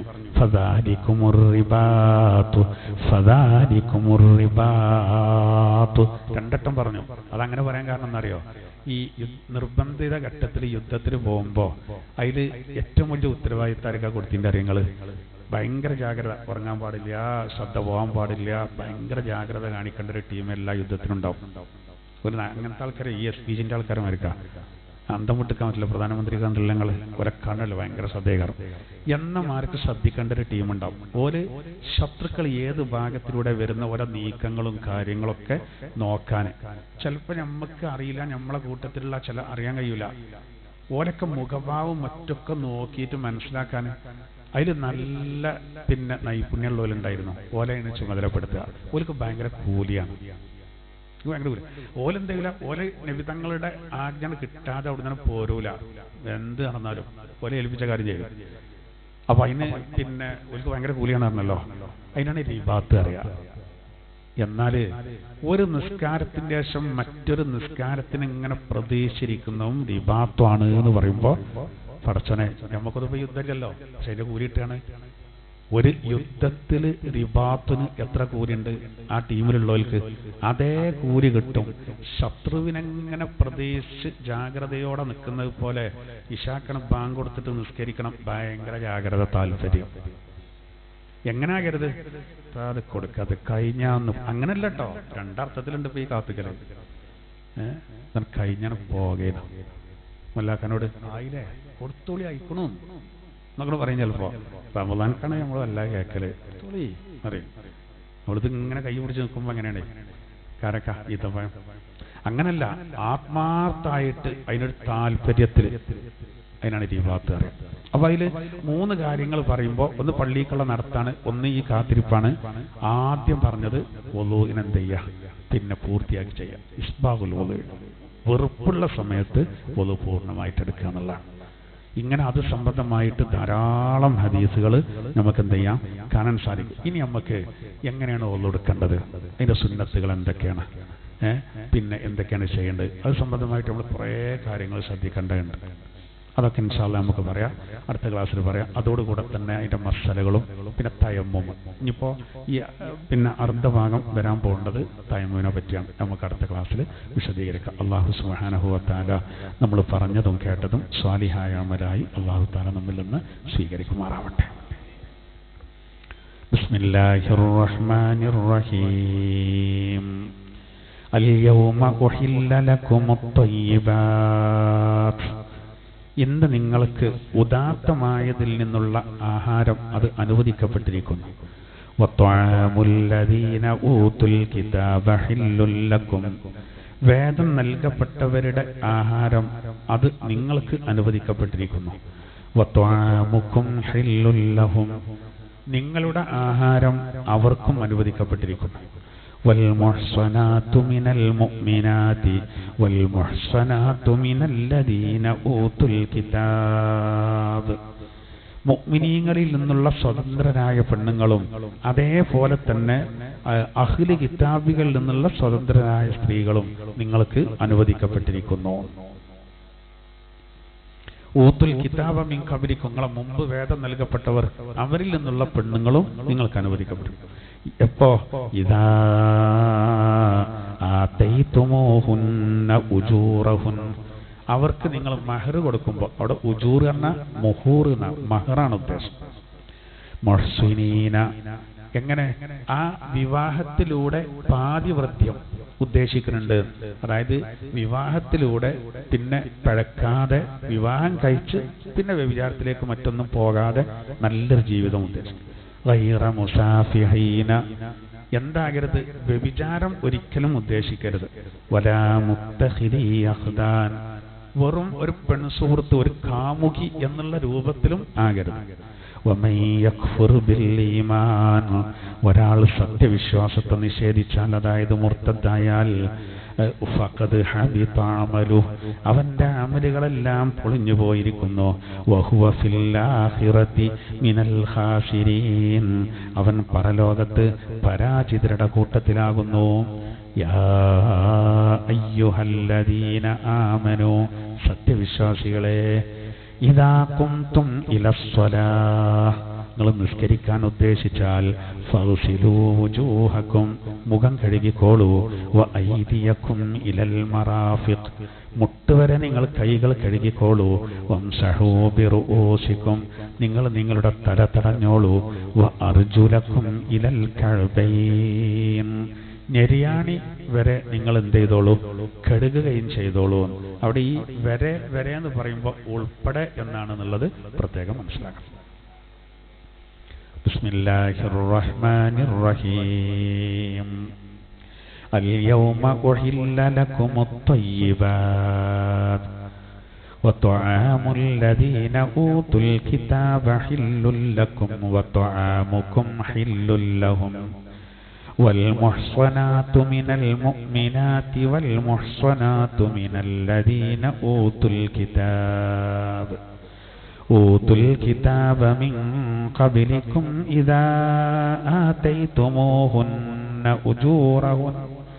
أجورهن محصنين غير مسافحين ولا متخذي أخدان ومن يكفر بالإيمان فقد حبط عمله وهو في الآخرة من الخاسرين يا أيها الذين آمنوا إذا قمتم إلى الصلاة فاغسلوا وجوهكم وأيديكم إلى المرافق وامسحوا برؤوسكم وأرجلكم إلى الكعبين وإن كنتم جنبا فاطهروا وإن كنتم مرضى أو على سفر أو جاء أحد منكم من الغائط أو لامستم النساء فلم تجدوا ماء فتيمموا صعيدا طيبا فامسحوا بوجوهكم وأيديكم منه ما يريد الله ليجعل عليكم من حرج ولكن يريد ليطهركم وليتم نعمته عليكم لعلكم تشكرون. صدق الله العلي العظيم.